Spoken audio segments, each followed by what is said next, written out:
How's it going, Captain?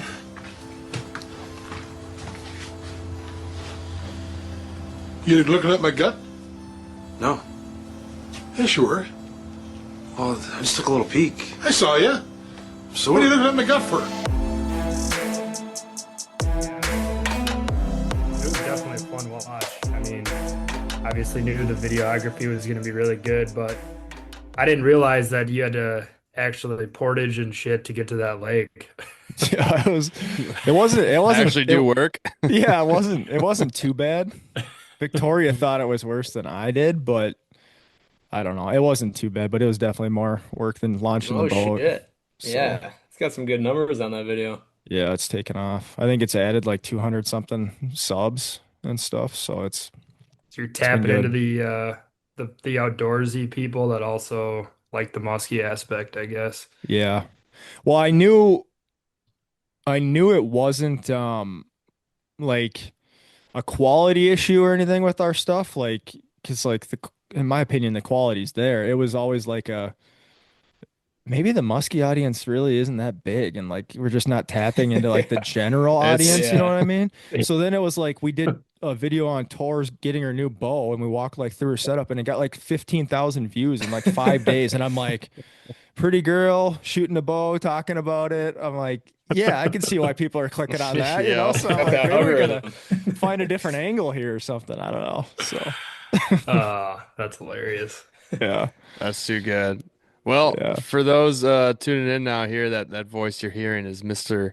Kyle Friedges, otherwise known as on the Zoom call, Victoria Friedges. Welcome to the podcast. Yeah. Glad to have you back on here. We're on episode 125. I did not do my homework to see when you were on last, but we did have you on. I want to say, was it 2 times? I mean, it was Maybe probably Yeah, last year, last right I year. around think this time. I think the last time would have been pretty much this week a year ago. Now, if we don't count the Christmas episode, I think. Ah, right. Yeah. Yeah. Thanks for having me. I'm looking forward to being back here every single Monday, Tuesday, Wednesday. I look out my window to see if the bat signal's up and if my name's gonna be called to come on the Mott podcast again. Bad signal. And finally Gus called last week, and it was the one night I actually had something going on. I was so bummed because that BS session last week would have been so fun to be a part of. But happy to be here. Yeah, we were literally, of course, happy to have you on here. Yeah, we were about to record that night. It was the night before the pod dropped, and we all were really busy. I was guiding a bunch. We're like, oh my God, we did not line up a guest.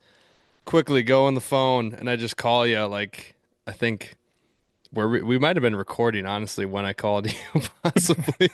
But and I'm like, oh shit, he didn't answer, and then almost worked out. But yeah, good old BS sessions aren't too bad.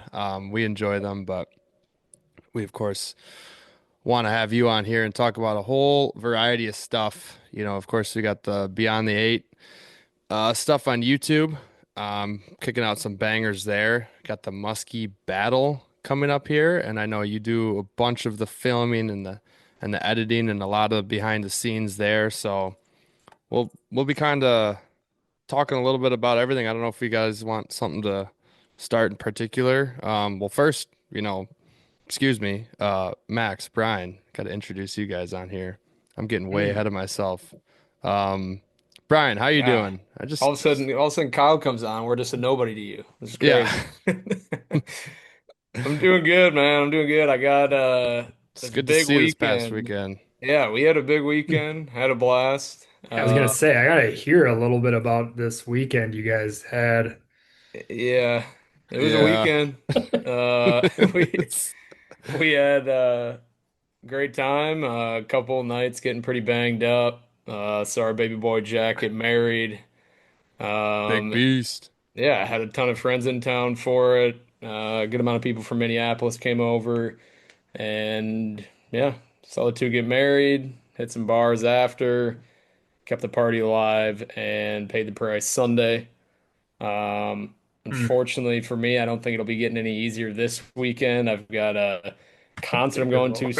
on Friday in Madison, Dear and then Lord. I'm going to the Ohio State against Wisconsin football game on Saturday. Oh, I Oh heard wow. about this. God damn. Yeah. Is that with Will and Nate and Yep. is Just that it? those two for the game. Yep. Okay. What concert are you going to? Cage the Elephant on Friday. Nice. That'll be good. Yeah. Hmm. Yeah. Looking forward to it. They're a pretty darn big band, so the fact that they came to the Sylvie, which fairly smaller venue in Madison's pretty cool. I know they're doing like worldwide tours and everything. So, Maybe like yeah. 7 years ago. No, this is like last year. Opening for Oasis at Soldier Field. I mean, they're Yeah, big. they're the real deal. Uh, Um, So Brian, you're a couple years older now. I mean, how's the recovery time on these back-to-back weekend benders? You hanging in there, or what's They're that not looking like these good. days? Yeah. Sunday's a shaking his dark, head. dark day. It's actually, I mean, this past Sunday we did pretty well. Went and got breakfast with some of the wedding party and really just head down, battle through it. Make sure to smile a little bit. Everything's gonna be okay. And we get out of Sunday, back to work Monday, and Sure. that's what you dream about right there. mhm. Nose on the grindstone, shovel in hand. Yeah. Yep, bloody knuckles. Who's the wedding MVP? Brian, I saw some pretty good videos of you breaking it down on the dance floor. Yeah. But yeah, I mean, who do you Per think took it usual. home? Did Brian take home wedding MVP? I think yeah, reigning champ, Brian Eckel took it back from whenever he had it before, Yeah, the guy on the dance floor. God, I got a couple of really funny Snapchats that night, but I think the funniest one was I think it was real late. I don't know. I woke up to it the next morning. It's Brian just sitting on the curb on College Ave, like staring out into the Jimmy Johns. And That Jack was just a good labeling one, it, yeah. Oh, that "This is was Waiting my on the city." Uber. we had to wait like Uh, 15 minutes on that Uber and just sitting with some fresh tacos from a taco truck, yeah, just Just not looking knowing to do with very ourselves. disheveled. that Yeah, was a great picture. great Um, picture. I cracked up at that. That was 10 out of 10 funny Snapchat to wake up to. yeah, yeah. Jack had told me, he grabbed me once kind of everyone moved or the dance floor opened up, and he's like, "My wife's gonna be very frustrated if you're not out there breaking it down." And I was like, "Man, I don't know if I told you months ago that I like dancing or what. I don't know why I'm the guy, but." Felt obligated, held it down. I don't know how pretty it was, but we were moving and grooving. Good to hear. What'd you Good get to into, hear. Max? Man, yeah, pretty low key. It's been a hectic month of October. Speaking of weddings, just been grinding away at that. It got a yeah, it's just been a nutty couple weeks. So this weekend got a little bit of a breather. Still was out, out and about. I did get the chance to go fishing on Sunday with my buddy Josh Gessler and had the pleasure of slipping the net under a Metro 50 incher. So that was pretty dang cool. Josh, dude, he's just a Um, magnet. yeah, just Absolute magnet. so funny, man. I mean, we fished quite a bit together and just always have a good time getting in the boat with him. And we were just kind of like always joking that we just like we only catch small fish together. Like we just can't get a good one. And that Sunday was feeling like it was just going to be a complete dead day. I mean, we weren't seeing shit. It felt shitty out. It was like just blowing from the southeast. All the clouds were leaving, and didn't see a single fish. And we both kind of were like, well, let's just stick through the. There's a major at sunset, and we're like, might as well just kind of give it. We're out here. And he's like, I'm just gonna throw in a supermodel. Why not? I'm like, okay, sounds good. We're going to the supermodel. And he wasn't throwing it long, man. And that fish fucking clobbered him. Like I have not seen somebody almost get the rod ripped out of their hands like that Jeez. in a long time. It must have hit it going the other way or something because it was like he didn't even have to set the hook. That thing was just pinned.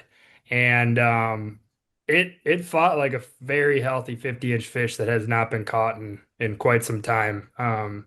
So it was fun, kind of pulled him around the boat a few times. We got to see it multiple times before netting it, so we knew it was a real one. And yeah, it cracked probably like 50 and a quarter, so it got past the red line and we were going crazy and then didn't see a fish the rest of the night. So it was just one bite, one fish, couple minutes after peak, right at sunset.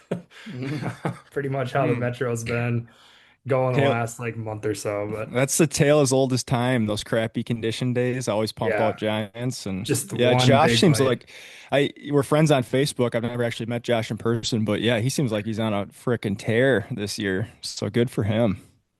Yeah, he definitely is he's a big fish magnet. But yeah, no, it's cool to see. So good to see a big one this fall. I'm hoping to get out here this weekend. Might try to head down and do some fishing with Mr. Ryan Becker. And then just trying to convince Gus and Brian to take a flyer with me and maybe do something in northern Minnesota towards the end of October. But Easy we'll now, see. We'll easy see. now, easy now. I've done one of your flyers. That Yeah. was that was the Yeah. that was the one question I wanted to ask you here, Max, because I don't think you talked about that yet. Is what's the dumbest thing you've ever done to get those grubby little paws on a big old blondie? Well, yeah, it's a good story. Actually, I figured I'd wait to tell it. I knew we'd have you on. So you have a true friend when you text them on, I think like a Tuesday, and we'd been trying to get together and go fishing, and I think I had thrown out maybe some dates to you a couple weeks prior, just saying, hey, if you got any of these free, we should try to get out and do some fishing. And I think we landed on like a Saturday, and it was August, right? Yeah, it was Yeah, the Saturday, weekend before I mid-August. left for Eagle. Yeah, second weekend in Yeah. August. Yeah, you were like, man, I'm about to leave for Eagle. I got so much shit to do. Like, I'll get out on Saturday, and you're like, should we Metro, Western Wisconsin? And I had Short just been trip. short Short trip. trip. Yeah. I had just been itching so bad to get up to Vermilion, and I'm like, all right, I got an idea, and I don't know, what your thoughts are on it. I'm like, what about Vermilion? And I think I said it jokingly. And I think you were like fairly receptive to it, but then we'd connected a couple days later and you're like, so what are you thinking for this weekend? And I think I jokingly was like, oh, Vermilion, right? Or something like that. And then you were just like, dude, all right, fuck it, let's do it. And and then I'm like, all right, well, so here I am thinking I'm the crazy one. I'm like, oh my God, he's agreeing to this. Like, I'm so pumped. Like, I'm in, man. Let's go. Well, you say And it enough. Yeah. yeah. Only option is Vermilion. Yeah. What And options? My God, and this I guy's an think idiot. I was like, all right, well, in my head, I'm like, we'll leave at 4, we'll get up there around 7:30, bait's in the water by 8. And Kyle texts me, I'm like, what time are you thinking about grabbing me? He's like, 2 a.m. I'm like, oh, this dude is insane. I'm Oh like, God. God damn. I He's think like, if I we're gonna do it, we're gonna do it right. yeah, I think I said to you, I said we can go up there on one stipulation. I don't hit my boat on a rock. I'm leaving for Yeah. Eagle in a week. I gotta have this thing back in one piece. We can do it. Hmm. And the funny part about the story though is it was last minute and obviously close proximity to a much bigger trip for me, but it ended up being a day trip. That's the craziest part about it. Not many people Oh. can say they've pulled Big V from the cities and back in one day and made it a day Yeah. trip out of it. But Yeah. It's nuts. I mean, it was just one of those, like, I'll look back on that, in years and be like, I can't believe we did that. And it was so much fun. Obviously, you know, we thought the weather was going to be okay leading into it. And then the more we kind of saw the forecast start to develop closer to it, it was like, oh shit, we might be in for one here.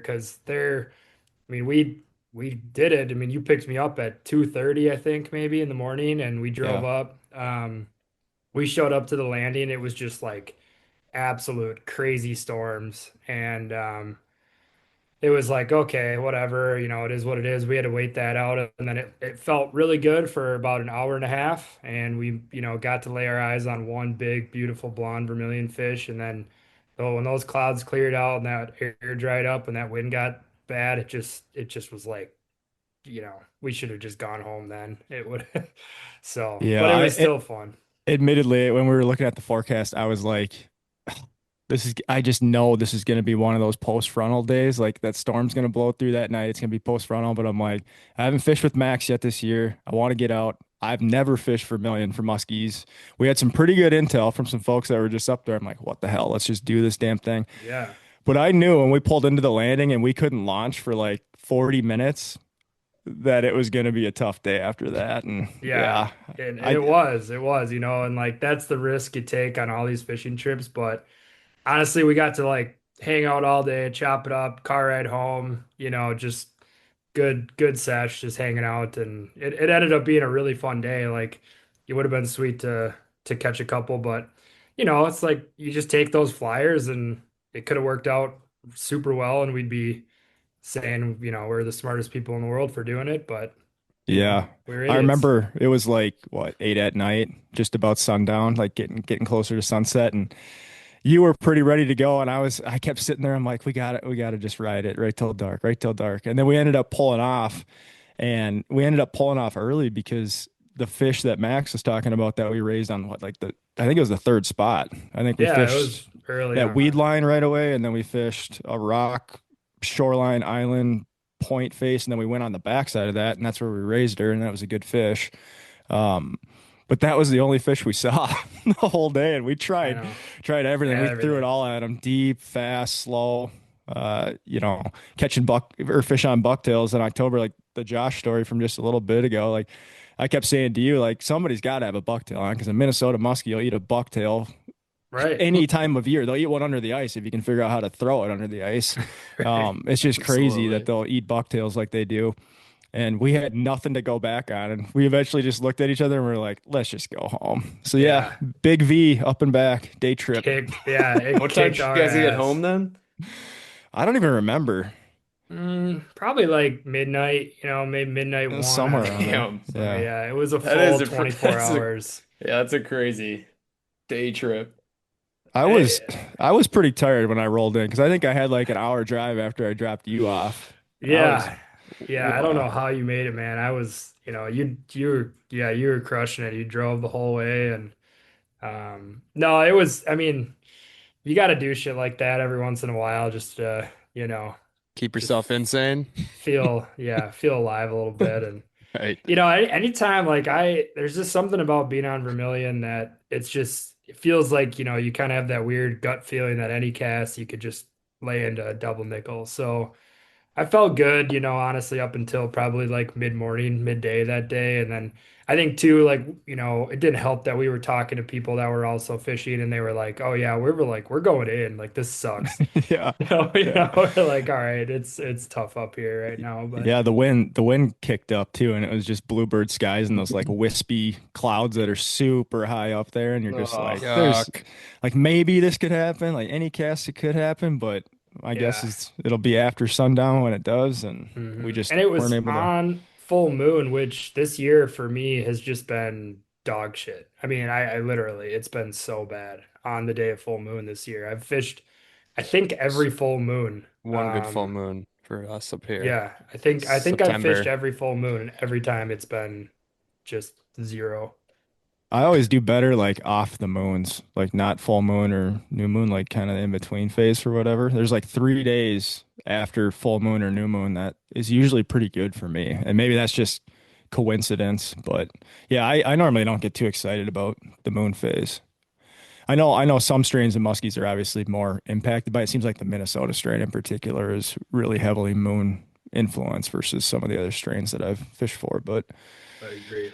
yeah, I don't know. It was a wild trip. It was fun. I'm always down for stuff like that. I like doing things that are hard mentally. And a day trip up to Vermilion and back in those conditions wasn't exactly easy on the brain. So What And honestly, we learned a bunch about the lake. Like we yeah, for fished sure. Yeah. so many Yeah. spots that if I ever went back, that looked amazing, right? Like there was stuff that we just that I was telling you, like I've never been here, never fished any of this, and now it's like I can't wait to go back. So I'm like, oh, this would be great at a different time of year or a different bite. It all looked really good. So Yeah.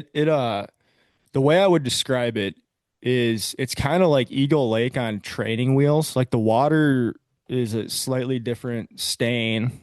Eagle Lake's more green stain, but it lays out very similar in how kind of deep the structure fish is, especially the rocks. But I say it's like Eagle Lake on training wheels because everything's marked, right? Like mhm. you'd pull into a spot that you and Gus fished during the PMTT a couple of years ago or whatever, and you're like, yeah, we're gonna fish around kind of this, and I'm like, oh, so we'll just fish around the buoys, and you're like, yeah, that's what we'll do. And like Eagle Lake, you don't have any of that, right? So you're kind of fishing it blind and actually have to figure out the structure a little bit more. So it's those buoys up there, like we're like leading indicators on like, hey, fish this right here, Right. kind of. And Yeah. I can see why after, side imaging some of it and actually casting over the top of that stuff. It super juicy structure. And we found stuff that wasn't, we did fish a lot of the buoy stuff, but then I feel like we found some good stuff that was, a little bit different and it just well, I mean the fish just weren't eating. So it was what it was, Yeah. but it was cool to kind of build the Rolodex a little bit up there. And like I said, I'm chomping at the bit to get up there again and hit some of that stuff that we saw. Cause yeah, I feel like if they were going, they should be there. So What did you guys' sleep look like the night prior? If you were leaving at 2 a.m., did you get yourself to bed at a good time, or did you sleep for like 3 hours going into it? Too much excitement. I slept okay. I've got this really weird ability to like fish really hard with no sleep. Like I think for Minnesota Muskie opener on Mille Lacs, David and God, I think we were up like 30 something hours straight oh, fishing. Because Jesus. we were up the full day leading up to it, and then we didn't sleep up until midnight, launched the boat, fished all night long until like 4 in the afternoon the next day. So we were at it for a while. Um, Or- but yeah, I mean, you just need what did Doug call it when he was on here? Sleep in a can. Yeah, that's Yeah, all you sleep in need. a You just can. stop at a gas station, grab some sleep in a So can, sleep in a cup, say, whatever it is, and keep going. what was the Yeah. food for brain on a trip like that, like the day trip or your Minnesota opener? Like, what's how do you keep yourself going? Is it caffeine or is it Um, a I shit ton think of I caffeine? I I honestly, yeah, I mean caffeine obviously helps. I think I just really like to fish for muskies.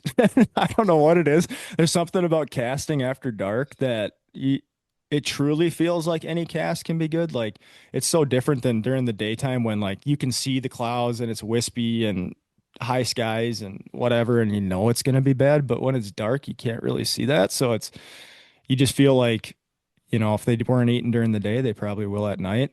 What I'll say is I did a lot of the night fishing stuff this year, especially in July.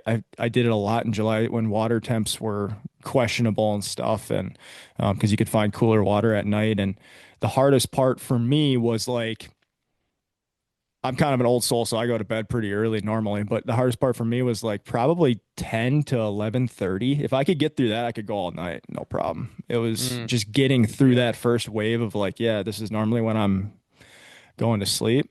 But yeah, caffeine, anything that'll you look forward to keep you going. I think fishing too, like on certain bodies of water, I think you can kind of trick Yeah. yourself into going a lot For sure. harder than you would if, you were just doing something you've done a million times or whatever. I mean, I think the Vermilion hype for that weekend was like we're doing this, we're committed to it. Let's go up and, go try to play with these giant ponds up there. And like I know, that in itself will just kind of keep you going. Like you'll just kind of just you're like you were saying, if you're gonna do it, you just do it right and you just fish. And I mean, I know that night, like I got home from work around 5 and I think I just nuked myself and went to bed at like 7 with like melatonin and stuff and woke up all groggy at like 2 in the morning when you called me. But I'm pretty sure I texted you because like I woke up at like maybe 12:50 and just like in a total trance. And I'm like, well, I'm not gonna go back to bed for like 20 minutes. So I texted you. I'm like, are we doing this? Are you up? And you were like, yep, I'm already up. I'm like, okay, I'm not even You're up to going back to bed, 12:50. So I think I just like laid in my bed at like 6:30 and threw on YouTube videos of all Vermilion Muskie videos. And it was just like trying to, just trying to summon it. Like, Just dry your eyes out Yeah. enough to just Yeah. fall asleep. I mean, Oh, I'll say this, Max. Anytime you want to do that again, I'm down. I think we really found some cool structure while we were up there and stuff, and we're doing quite a bit of mapping as we were going to, and that's a really, really, really interesting lake to me. I know there's a really good open water bite on that lake that's isn't a secret anymore and stuff, but once they push on the structure, it seems like it could give you a really good opportunity to really step into a big fish during certain key times of the year. And yeah, the adventures like that are so fun. Like you said, like if I was gonna go out and pound local waters, I'm probably, not going to have the same effort level through the night like I would on a Right. Vermilion. So I think if we would have had a couple more days up there, we would have figured something out at some point. But Yeah. Yeah. And they're always good learning lessons too. Like, next time you do it, I've talked to Gus and Brian about this. Like, the more you do these fishing trips and you realize, like, okay, the better you kind of get at this and the more you understand kind of windows and stuff like that. And if you truly have, like, the whole weekend open or just a day open or day and a night open, you can kind of start to be like, look, the window's probably going to suck from, 10 a.m. to sunset. So instead of driving up at 2 in the morning on Friday night, like, let's sleep in, leave at 9 a.m., get there at noon and fish and, until 2 a.m. and then drive home.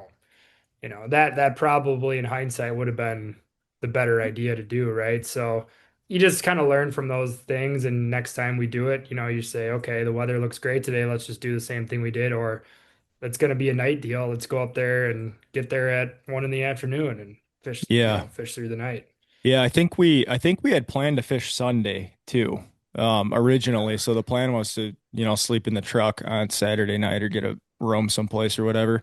And we just ended up ruling it out with how bad the weather was. And I thought we had a moon like right away in the morning that we ended up having to sit there at the landing, if I remember right, because it was storming and like it True. just didn't like everything that could have gone against us on that trip went against us Yeah. outside of like catastrophic boat failure or something. So Yeah. Yeah. and we Other made than it. that, it was an easy day. Yeah, we made it back safe and sound up there and back. So I mean, what more can you ask for? I guess. Uh, But yeah. All right. So speaking of hard fishing, you guys got the Musky Battle coming up this weekend. Unfortunately, we're not going to be a part of it this year, but a lot of the familiar faces will be. A lot of good teams up there doing it again. You guys are going to be up on Leech Lake, so maybe just kind of give a quick rundown on what's all happening this weekend. yeah, so we're hosting the Muskie Battle again here this upcoming weekend. And for those that don't know, the Muskie Battle is kind of just an outing and a gathering of like-minded anglers, just folks that love to fish muskies. We try to do it every year. Originally, it kind of started off as more of a YouTube event where a bunch of channels would get together and kind of collaborate and film and each release their own video with I think the intention of growing through each other's means and channels. It's really changed over the last 5 years or so, and it's more about, just getting a bunch of people together that really like these fish. We all enjoy each other's company, and it's a good time. So we partnered with Acorn Hill Resort and Brindley's Harbor Resort up on Leech Lake. So they are kind of located in just north of Agency Bay, in Traders Bay, I believe it is. I'm not super familiar with Leech. I've only fished it a couple times, so forgive me if I'm misspeaking on any of that. But yeah, we partnered up with them. They have a bar restaurant on site called the Loaded Loon. They built that, I believe, this spring. They kind of put the finishing touches on that, and that's been open all year. So it'll be fun to have kind of, food and drink right on site for everybody. And we're all shacked up in a big giant cabin. There's it's a duplex, and on each side there's 9 beds, so we'll get a lot of camaraderie time, and that's really what it's all about at the end of the day. So we're looking forward to it. Tomorrow's a pre-fishing day. I think the weather's going to be pretty nasty up there. I'm driving up in the morning, and then we'll actually be kind of doing the outing on Friday, Saturday, and it should be a good time. We're really looking forward to it. We got a lot of familiar faces. I'm bummed you guys won't be there this year, obviously. But then we got some new faces too. So we're looking forward to meeting everybody and getting up there and seeing everybody again. And it should be a really good time.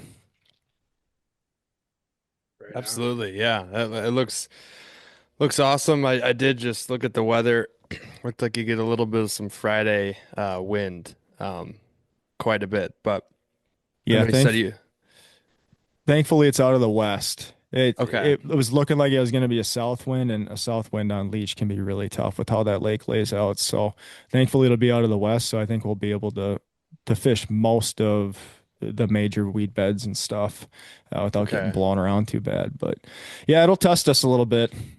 Yeah. So, I got a hard-hitting question here. While Leach is testing you and you got all these people together, last year we had the benefit and the fuel of Bushlight Peach. I don't think you're gonna have that for this year. What is going to be the drink of choice? What is everyone going to drink? What's everyone passing around that's going to keep everybody going, spill the secrets, get all the good fishing out, because I got regular Bush Light here. It's working just fine, but something about the peach. Yeah, no, I'm glad you asked that question, Gus. I mean, these are the conversations that we need to have that people don't want to have, right? These are the This hard is why you get on the conversations that, pod. yeah, thank you, Brian. Yes, we're in here to discuss these compelling issues, right? Well, luckily for me, when they discontinued Bush Peach, Quick Trip had some sales going on late last winter, where you could buy a 30 rack for Oh $8.80. no. And I Crazy, bought, crazy, Oh man. I no. think I bought 35 30 racks. Oh God. So we got those sit and temp controlled. They are No ready, way. locked and loaded. I got two of them in the back of the truck right now, and now you're getting me excited about this conversation. So I might throw a third in there for the weekend. That's crazy. So we will be properly fueled this weekend. How many do you have left? You want to drop ship Uh, one? Yeah, you can sell that thing for You know 100. the Addy. Honestly, most of them, Brian, because well, we were doing our house remodel last year, and I was working pretty hard on that. So I was eating frozen pizzas at like midnight, 1 in the morning. And then we went right into peak hunting and fishing season through the fall. And then it was Christmas and the holidays. And then I had a couple pictures taken of me at the Musky trade shows. And I'm like, Jesus Christ, Kyle, like what the hell happened to you? So I actually have been pretty strict with the old diet for about the last 6 months. So I think I've had like 6 beers in the last 6 months, honestly, which I'm Oh no. a little bit ashamed to say. So Dog out of the cage this weekend or yeah, what? yeah, I think that dog might be out.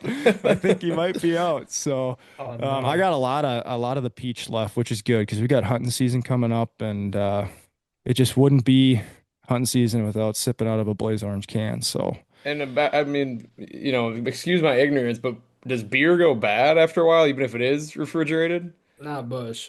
Not it'll Bush. be all right. Not the It, real American beer. I mean, Better aged. Only the that craft peach. shit. The peach is new, right? So there's not a track record of how long that lasts. So we're really going to be putting it to the No. scientific test here over the next, year or Experimental. so. I'm pretty sure like peach Bush is kind of like wine where it's like, oh, this is a 2023 brew. Like, No, it ain't, dog.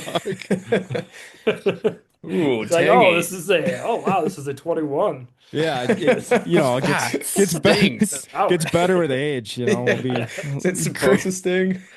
cracking a 30 rack on our 15-year wedding anniversary here in another 10 years. So My vision is starting to go blurry. Is this supposed to happen? That's Just good. think of the Dumb and Dumber scene. When the cop pulls him over, drinks the piss, and he's like, "Get the hell out of here!" Yeah, that's what it'd be. Sir, that's aged peach. I don't know if you want to try that.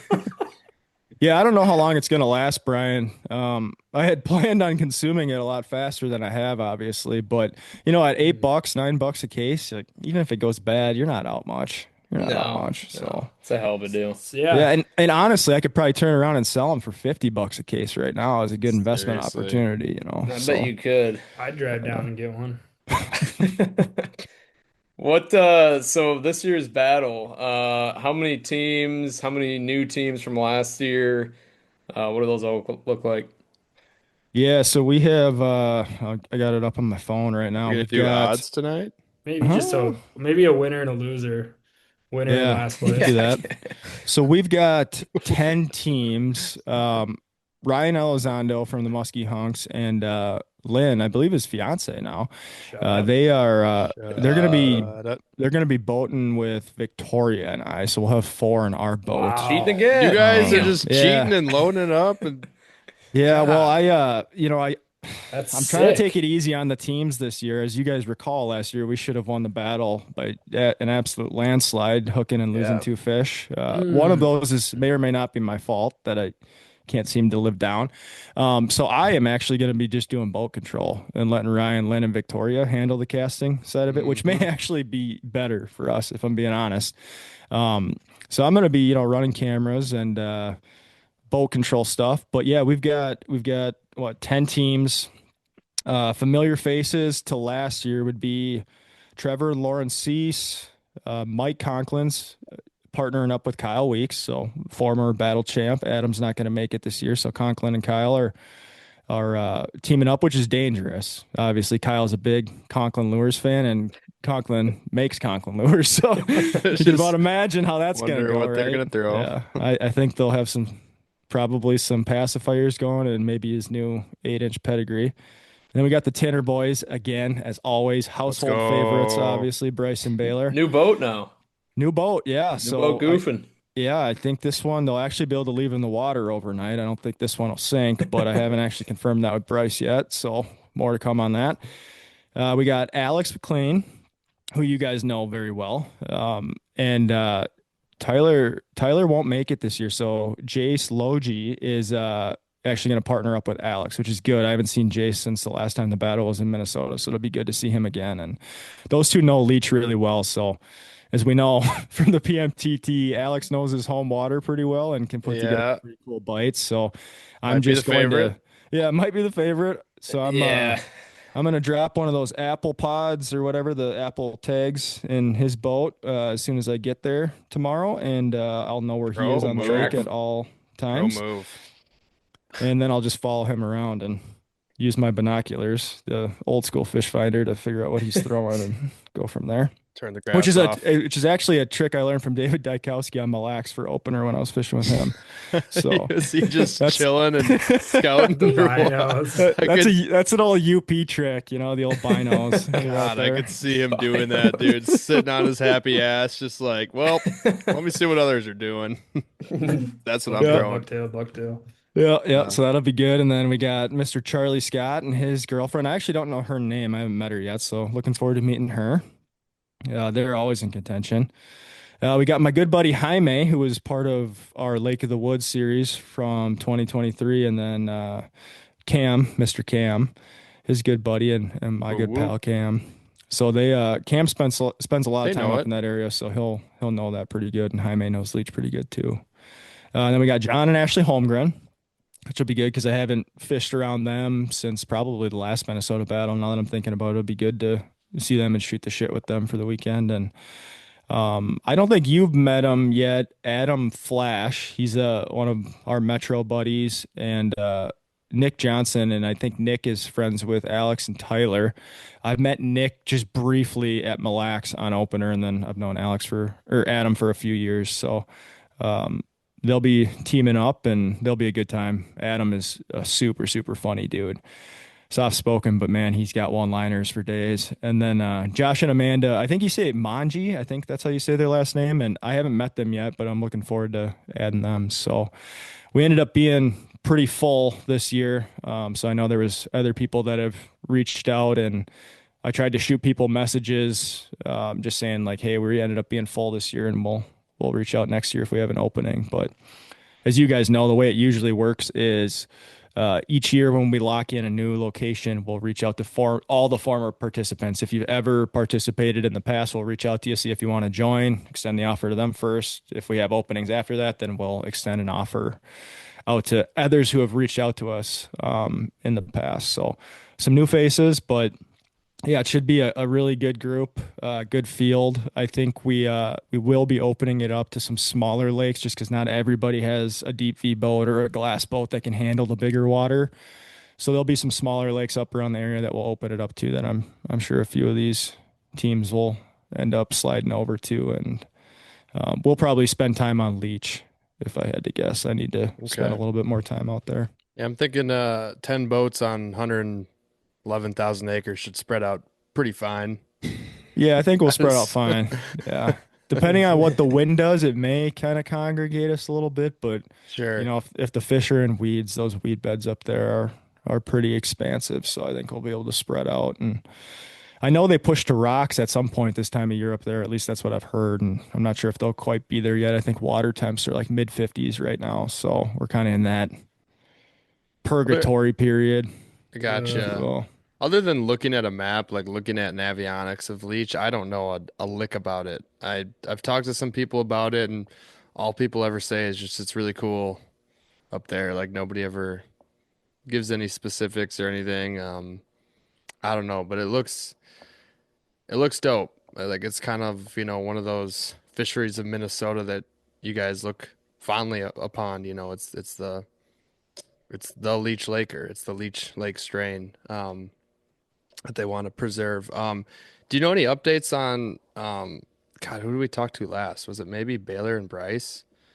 Kind of on what they're doing with Leech, if they've been pretty successful with I don't know, the preservation of the muskie in general, with all kind of like the scoping fiasco and this and that and the rules they're thinking of placing or I haven't heard anything. I know the fin clip side of it, not a lot of people are real comfortable doing that. And honestly, I don't know that I'd be, especially if you're, when you catch a muskie, you got to put it yourself in their shoes a little bit, right? Like they just bit a lure that they thought was some sort of bait fish, and then it's not, and they're legitimately fighting for their lives, right? For a second or two there as you're fighting them into the bag, and like they don't know any better. So the stress is like through the freaking roof. It has to be, right? So to Want to take then a picture? yeah, yeah, if we're just taking a picture. Just want to smell you. Come here, But buddy. yeah, they to then have to like clip the fin. I'm not sure how well they've done with that, to be honest. And I haven't heard an update from Baylor.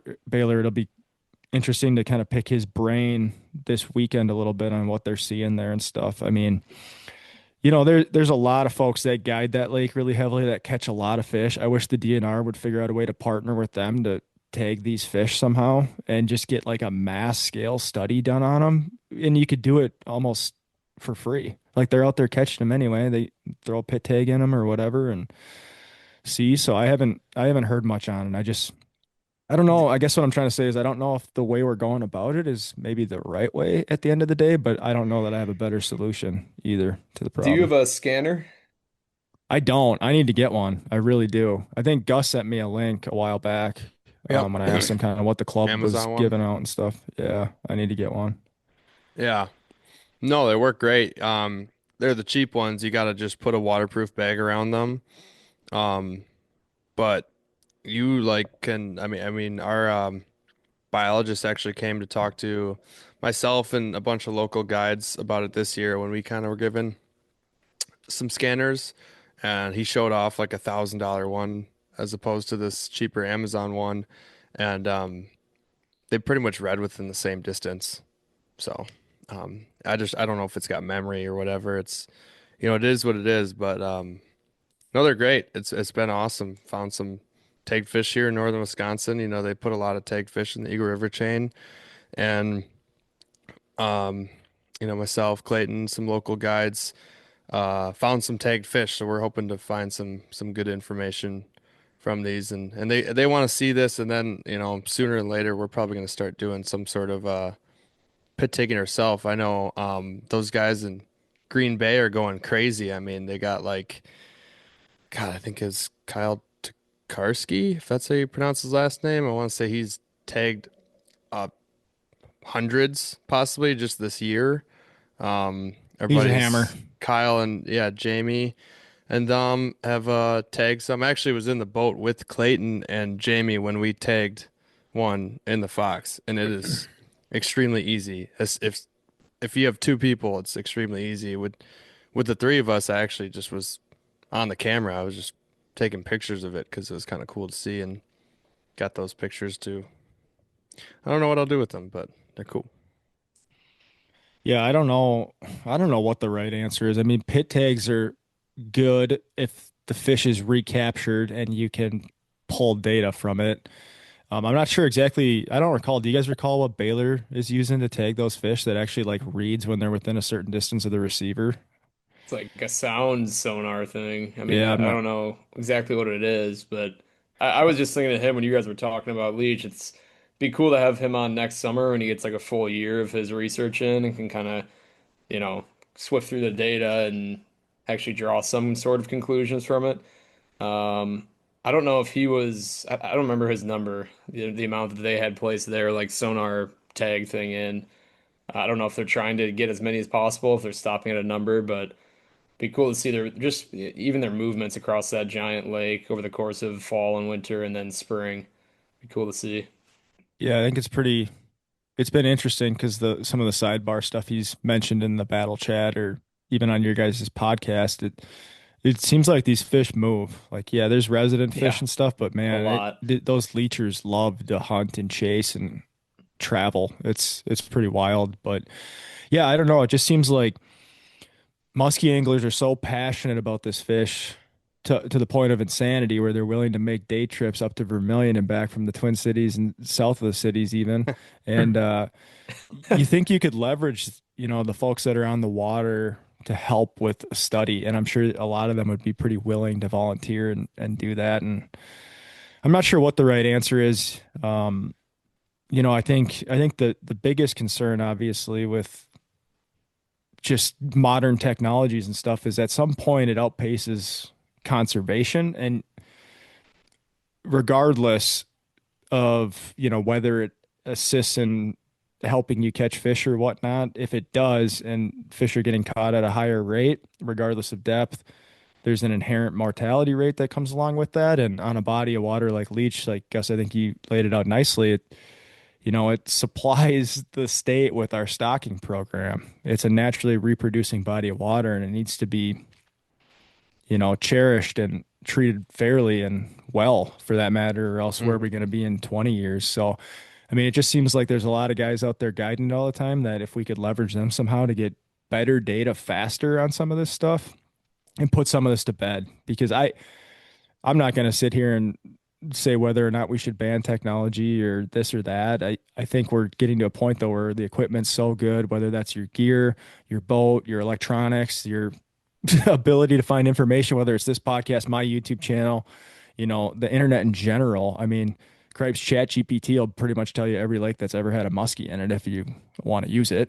I mean, that's how I figured out Iowa bodies of water, is I just went in Chat GPT and it told me everything. So it's like it's all right at your fingertips now.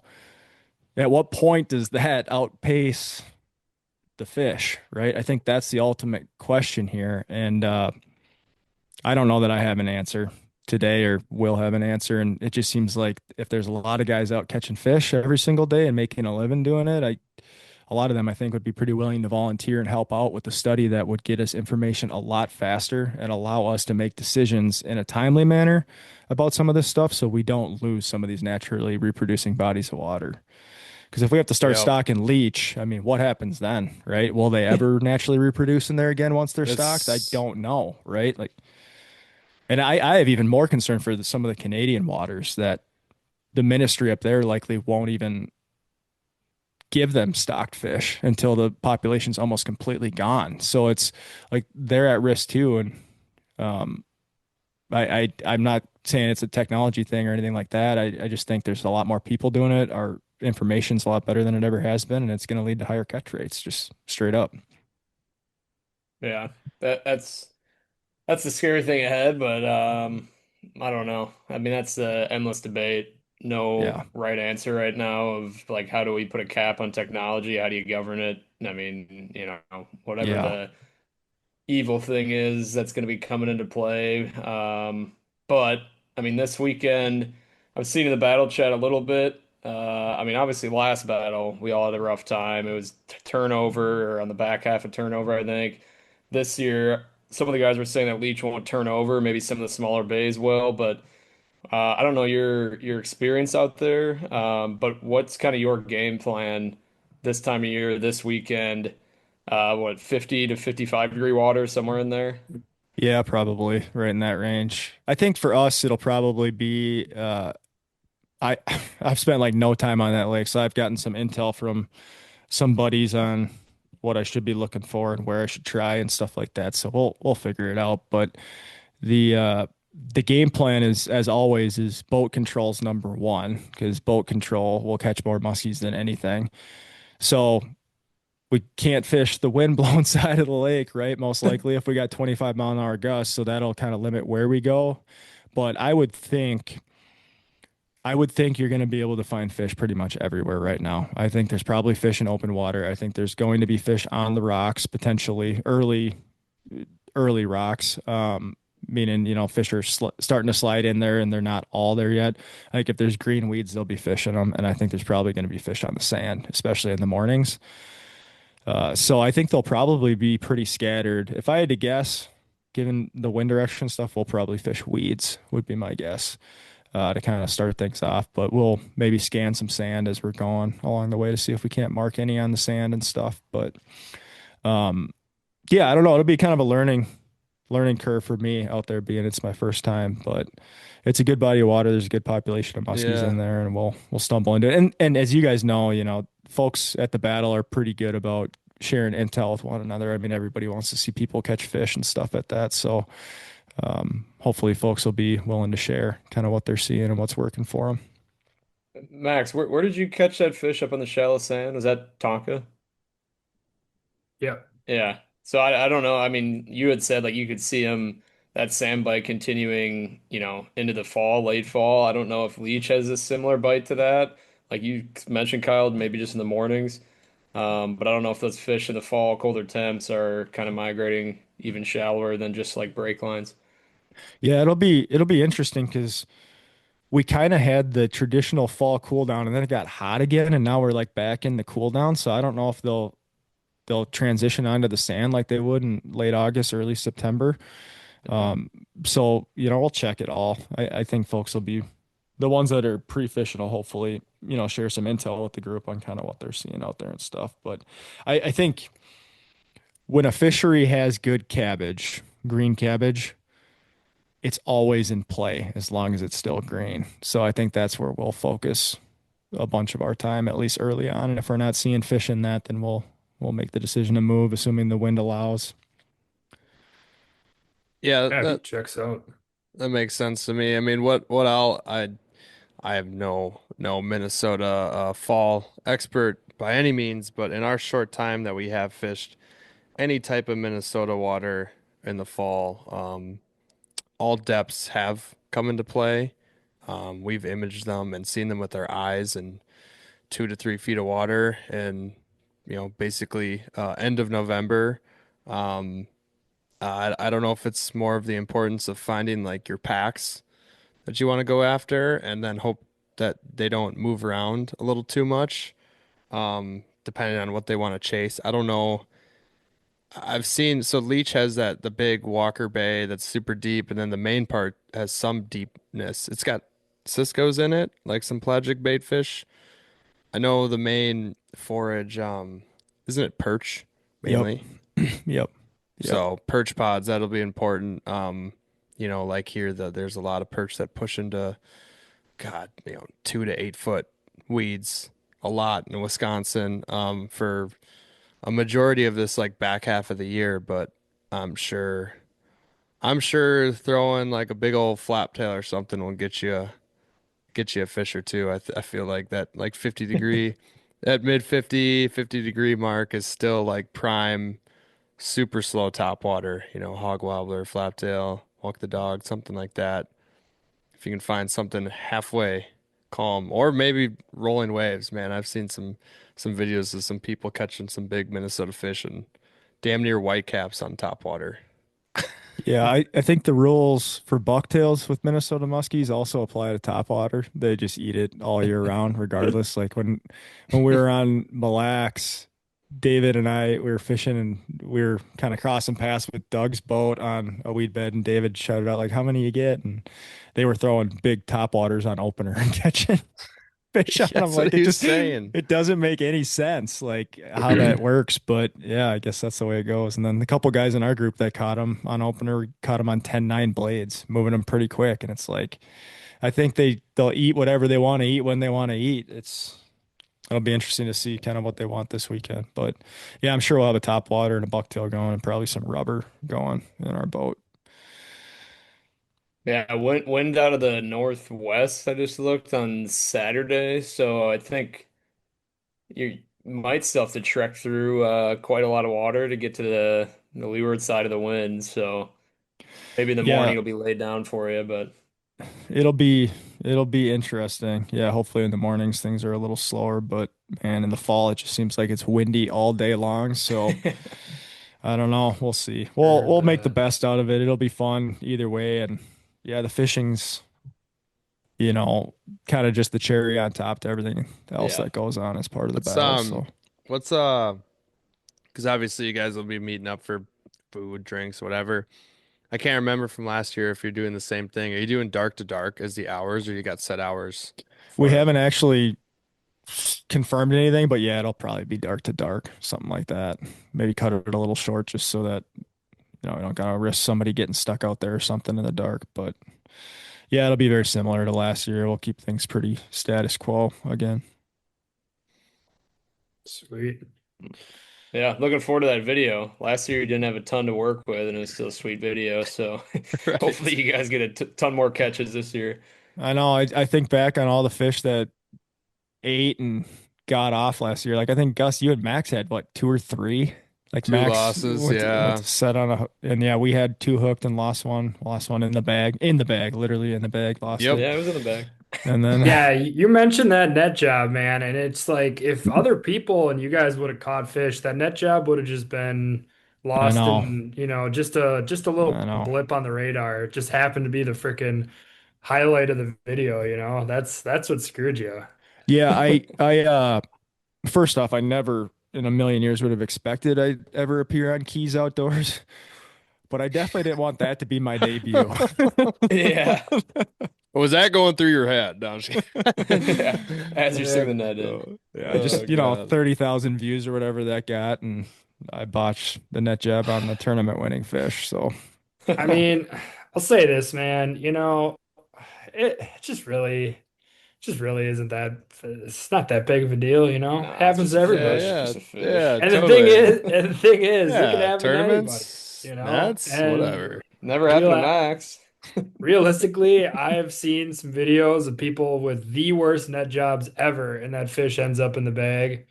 And then I've seen videos of people doing everything right, and the fish still some. I'm not saying that you or I did everything right, but I've seen videos of people doing everything right, and the fish not end up in the bag. So it's like sometimes those things, especially big Gotta fish, get a man, little lucky. they just no, got a no, mind of their own. nothing makes me more nervous than netting my wife's fish. Yeah. Big I fish. I I Tore have right in so your much ear. I have so much confidence in her for a lot of things, but her ability to control a giant muskie at the boat like that, I get so nervous, man. Holy cow. And I was definitely Yeah. nervous that day. But yeah, it's weird because like I can't even tell you the last time I botched a net job and I blew that one. Like that was awful. I can't even tell you the last time I botched a solo net job for that Yeah. matter. So it Yeah. was just one of those things where like it just wasn't my day and now it's out there for the world to see. Yeah, So that is unfortunate that it ended up being on keys. Because, like, I think though the nice thing is I think most people can relate, whether they want to admit it or not, that they've had a bad one in their time.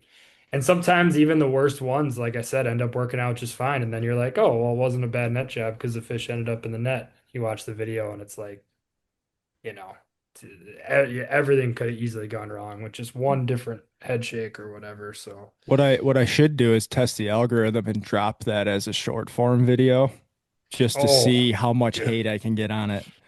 That would be millions. fun. That would be a Yeah, fun that little thing would. experiment.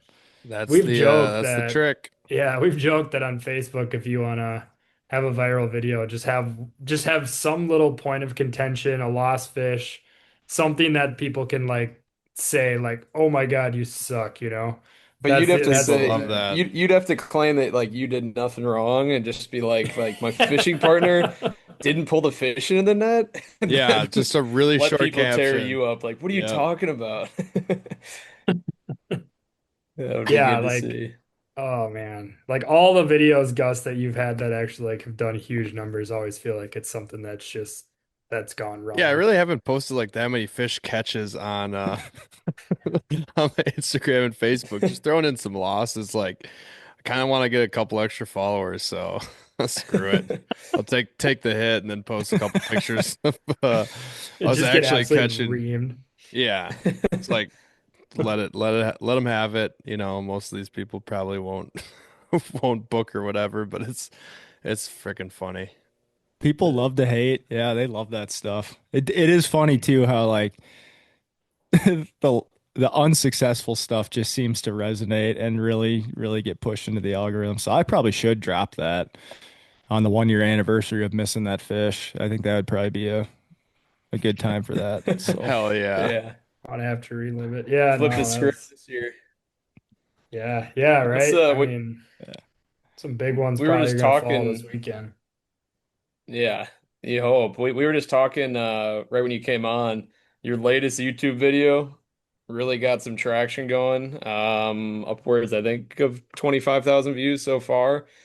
What you hit on it before, but like what kind of was the premise of that video?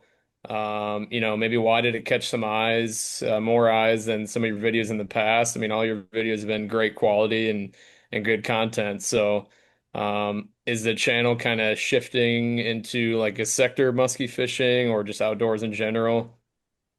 Yeah, it's a good question. That video, so maybe I'll take you back a little ways. So I first found out about Shoepack Lake like 8 or 9 years ago. And I remember I saw a video on, I want to say it was Minnesota Bound, maybe. They highlighted it. And I thought they did a pretty good job with the video, but it left out so many like aspects of like how you get there and the true adventure that it was. So I always kind of had in the back of my mind, like, I want to actually go like see this place, right? So this is long before I ever started filming or anything, where I was like, I need to go to Shoe Pack. I need to see this. Like this sounds so cool. Like you go in, you camp for a few days, and you get to fish all of these super unpressured muskies the old-fashioned way. So I had it on my radar for a really long time, and then when we started filming, I'm like, we really got to do this at some point. So last September, we were actually supposed to go last June. Our house remodel got delayed, so we pushed the trip out, which ended up being a good thing. But last September, my wife Victoria and I, we went up to Shoepack Lake. So for those who don't know, Shoepack Lake is in kind of the heart of Voyageurs National Park, just north of Lake Cabotogama. Basically, you drive up to the Ash River Visitor Center up there on Lake Cabotogama. You pay a water taxi. They drive you across Cabotogama to the drop-off location where they leave you for however long you book the campsite or whatever. And it's a 2 mile hike in, and then you have to actually canoe across Little Shoepack and then portage into Big Shoepack and then canoe across there to get to the campsite. So it's very, very isolated and remote. So Victoria and I went up there. We only had a full day of fishing, so we had a basically 2 travel days and a full day, and we filmed the whole trip going up there. The camping experience, kind of what the hike entails, how to get from Little Shoepack to Big Shoepack, because that was never well documented in any of the other films.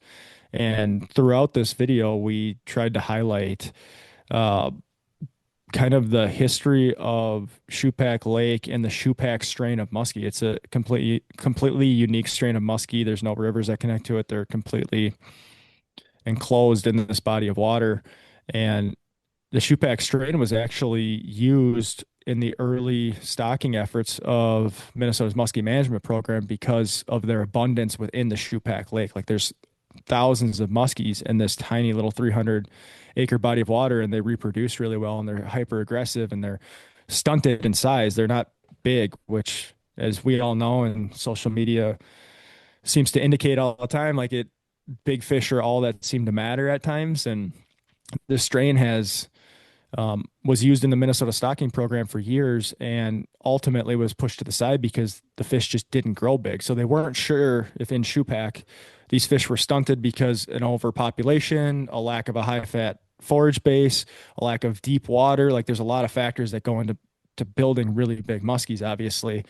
So they would stock them in other lakes, Lake Waconia, Grace Lake, and a few other lakes. And they'd also stock alternative strains of muskies. And then they'd do gill nut studies and track the growth rates. And the Shoepack strain was always I guess, below average in terms of growth rates compared to these other strains. So the public complained enough, and effectively Shoepack strain was no longer included in Minnesota's stocking program. So it's created kind of these small little isolated lakes where they stocked them at one point. They naturally reproduce throughout the northern part of the state. But Shoepack Lake in particular is really interesting because it's the origin point. Like it's where they came from. It's where I don't even know how to describe it. Like they've just always been there, right? Since the beginning of time. So we just had to go up there and film this, and we wanted to do a really thorough job kind of explaining all of that. And honestly, Brian, I think the reason why the video took off is because, as we all know, like the muskie industry is really small. I don't think the general public cares much about musky fishing, quite honestly. Like I think they're willing to, watch one of Gus's short form videos or, a reel as they're scrolling through, but I don't think they're going to take the time to seek out my channel and watch me catch Eagle Lake muskies, as an example, or go sucker fishing at the battle. The general public isn't going to do that. But what they will do is they'll watch an adventure like that. That includes things like a challenge, right? The survival aspect of it, the storytelling, the history, the heritage, the why behind we are going into the wilderness for 3 days or whatever and going to try to survive in a tent. And the funniest thing is that I get so many comments and messages about like, where in the world did you find a woman that would do something like that with you? And I'm like, yeah, she loves that stuff, which is great. So thankfully I had a Victoria that wanted to participate with that with me, and it ended up being a really kind of cool story, I thought. I mean, I wish we had some of the new camera gear we invested in this spring as part of that, but I think we did a pretty good job. And then there's maybe more head cam footage than I would have liked at certain parts in it, but I was trying to balance like I need to get there and get camp set up so that we're not doing this in the dark, and I don't like I've already pushing Victoria on this, right? Like she barely agreed to do this to begin with. Like the last thing I need to do is be setting up in the dark and making her nervous or something. So I'm like, we got to just get there. So it was more head cam than I wanted in certain spots, but I think we ended up telling a pretty compelling story. But I think the combination of all those things, the storytelling, the sub story on Chupac, the adventure aspect, the survival aspect of it, obviously, the video title kind of draws you in. The thumbnail to go along with that kind of draws you in. Like there's a lot of things that play into having a successful YouTube video. And for me, I've always just been kind of waiting for one of them to pop off. Our biggest issue has never been that like our stuff isn't good quality, or that we don't tell a good story, or that, the videos aren't engaging for the viewer. It's just been lack of awareness, right? So it's nice to see this one take off. I feel like we have some momentum behind us right now. Yeah. Where to answer the last part of your question, we are kind of branching the channel out a little bit more. When we rebranded last year to Beyond the Eight from Cabbage Dragon Media, the intention was to get Victoria more involved with the channel. She's taken a bigger role in that this year. I'm trying to do some filming for her. She's actually been doing a bunch of self-filming through bow season so far, so hopefully she'll put a deer on the ground and we can capture some of that. We tried to film her turkey hunt this year. She didn't end up being successful with that. So hopefully next year. But yeah, we're trying to diversify a little bit because we like the whole premise behind Beyond the Eight is like more than just muskies, right? And that's what Victoria and I do, is more than just muskie fishing. So I think there's a lot of pieces to it. I think the momentum, most of our momentum's muskie driven, I would say at this point. It took us 3 years to hit 1,000 subs, and then we've gained 1,700 in the last 8 months. So we have some momentum behind us, which is really fun to see. Because, as much as I like going back and rewatching them too, it's nice to know that other people enjoy that stuff too. Because a lot of work goes into kind of editing those videos and trying to tell a compelling story. And honestly, the biggest challenge for me is I run into this like artist block where every video has to be better than the last one. And I've got a lot of stuff recorded that I just probably won't ever do anything with because it won't be better than the last video. So I'm running into some of those dynamics too as we're editing and trying to improve with every single video. But this one, yeah, really took off and it's been really fun to see. And we've received a lot of really cool messages on it. And it seems like the folks that are watching it are watching almost the full duration of it, which is even cooler because it's not exactly short. It's 45 minutes long and stuff, but it's been fun. It's like you were saying with obviously musky fishing is not going to draw a ton of views, and not everybody even knows what a muskie is. But you look, it feels like even in the last couple of years, or maybe since COVID, that kind of camping, survival, stranded, whatever genre of YouTube has really taken off. Like almost everyone, outdoorsman or not, knows like Luke from the Outdoor Boys. Like he went Yeah, viral. He's right. got tens of millions of views on almost every video. So like people are, they're aware of those kind of videos now. And I think, he's not in the game anymore, currently at least. And so they found other channels to go to kind of get their fix on camping or hiking and, whatever it is within that genre. So I watch a ton of those videos too, like just exploring, Alaska, wherever. So I think it'd be cool if you kind of kept going down that direction. It's Yeah. And that's I'm only laughing because straight from the source. yes, Know straight your from audience. yeah. Right. And I think too, like a lot of those people, as Brian said, like they're seeking out these types of videos and they might come for the the outdoorsy stuff and then start sticking around for the musky content. I mean, it's captivating stuff, but if people don't know that the channel exists, they're not going to watch it. So, just kind of drawing in a new audience, and then obviously having all the full Rolodex now of musky Yep. content already. And honestly, the greatest part about the outdoor videos is they're really kind of timeless because no one really cares, whether you did the Eagle Lake trip in 2023 or 2025. I mean, maybe if somebody's going up, next year they'll want to see your most recent, year. But at the same time, it's like, if I'm going to Iowa or Vermilion or somewhere in Minnesota that I haven't been, like I'll go back and watch YouTube videos, that are dated back to the early 2000s, that you can find. Like I'll watch them all. And so once people find your guys' channel, like all those videos are still relevant, no matter when they were shot, which I think is one of the cooler things about the outdoor stuff and musky fishing too. It's not they're not reaction videos to a game that happened that it becomes obsolete in a week from now. Those videos will be around forever and people will watch them 10 years from now and be like, wow, that's cool. This is what Eagle Lake looked like in 2023. It's kind of Yeah. crazy to think, right? Yeah, I totally agree. And I think that kind of historical viewership lends itself well to our stuff where it's more centered around the storytelling and the adventure versus like gear and equipment.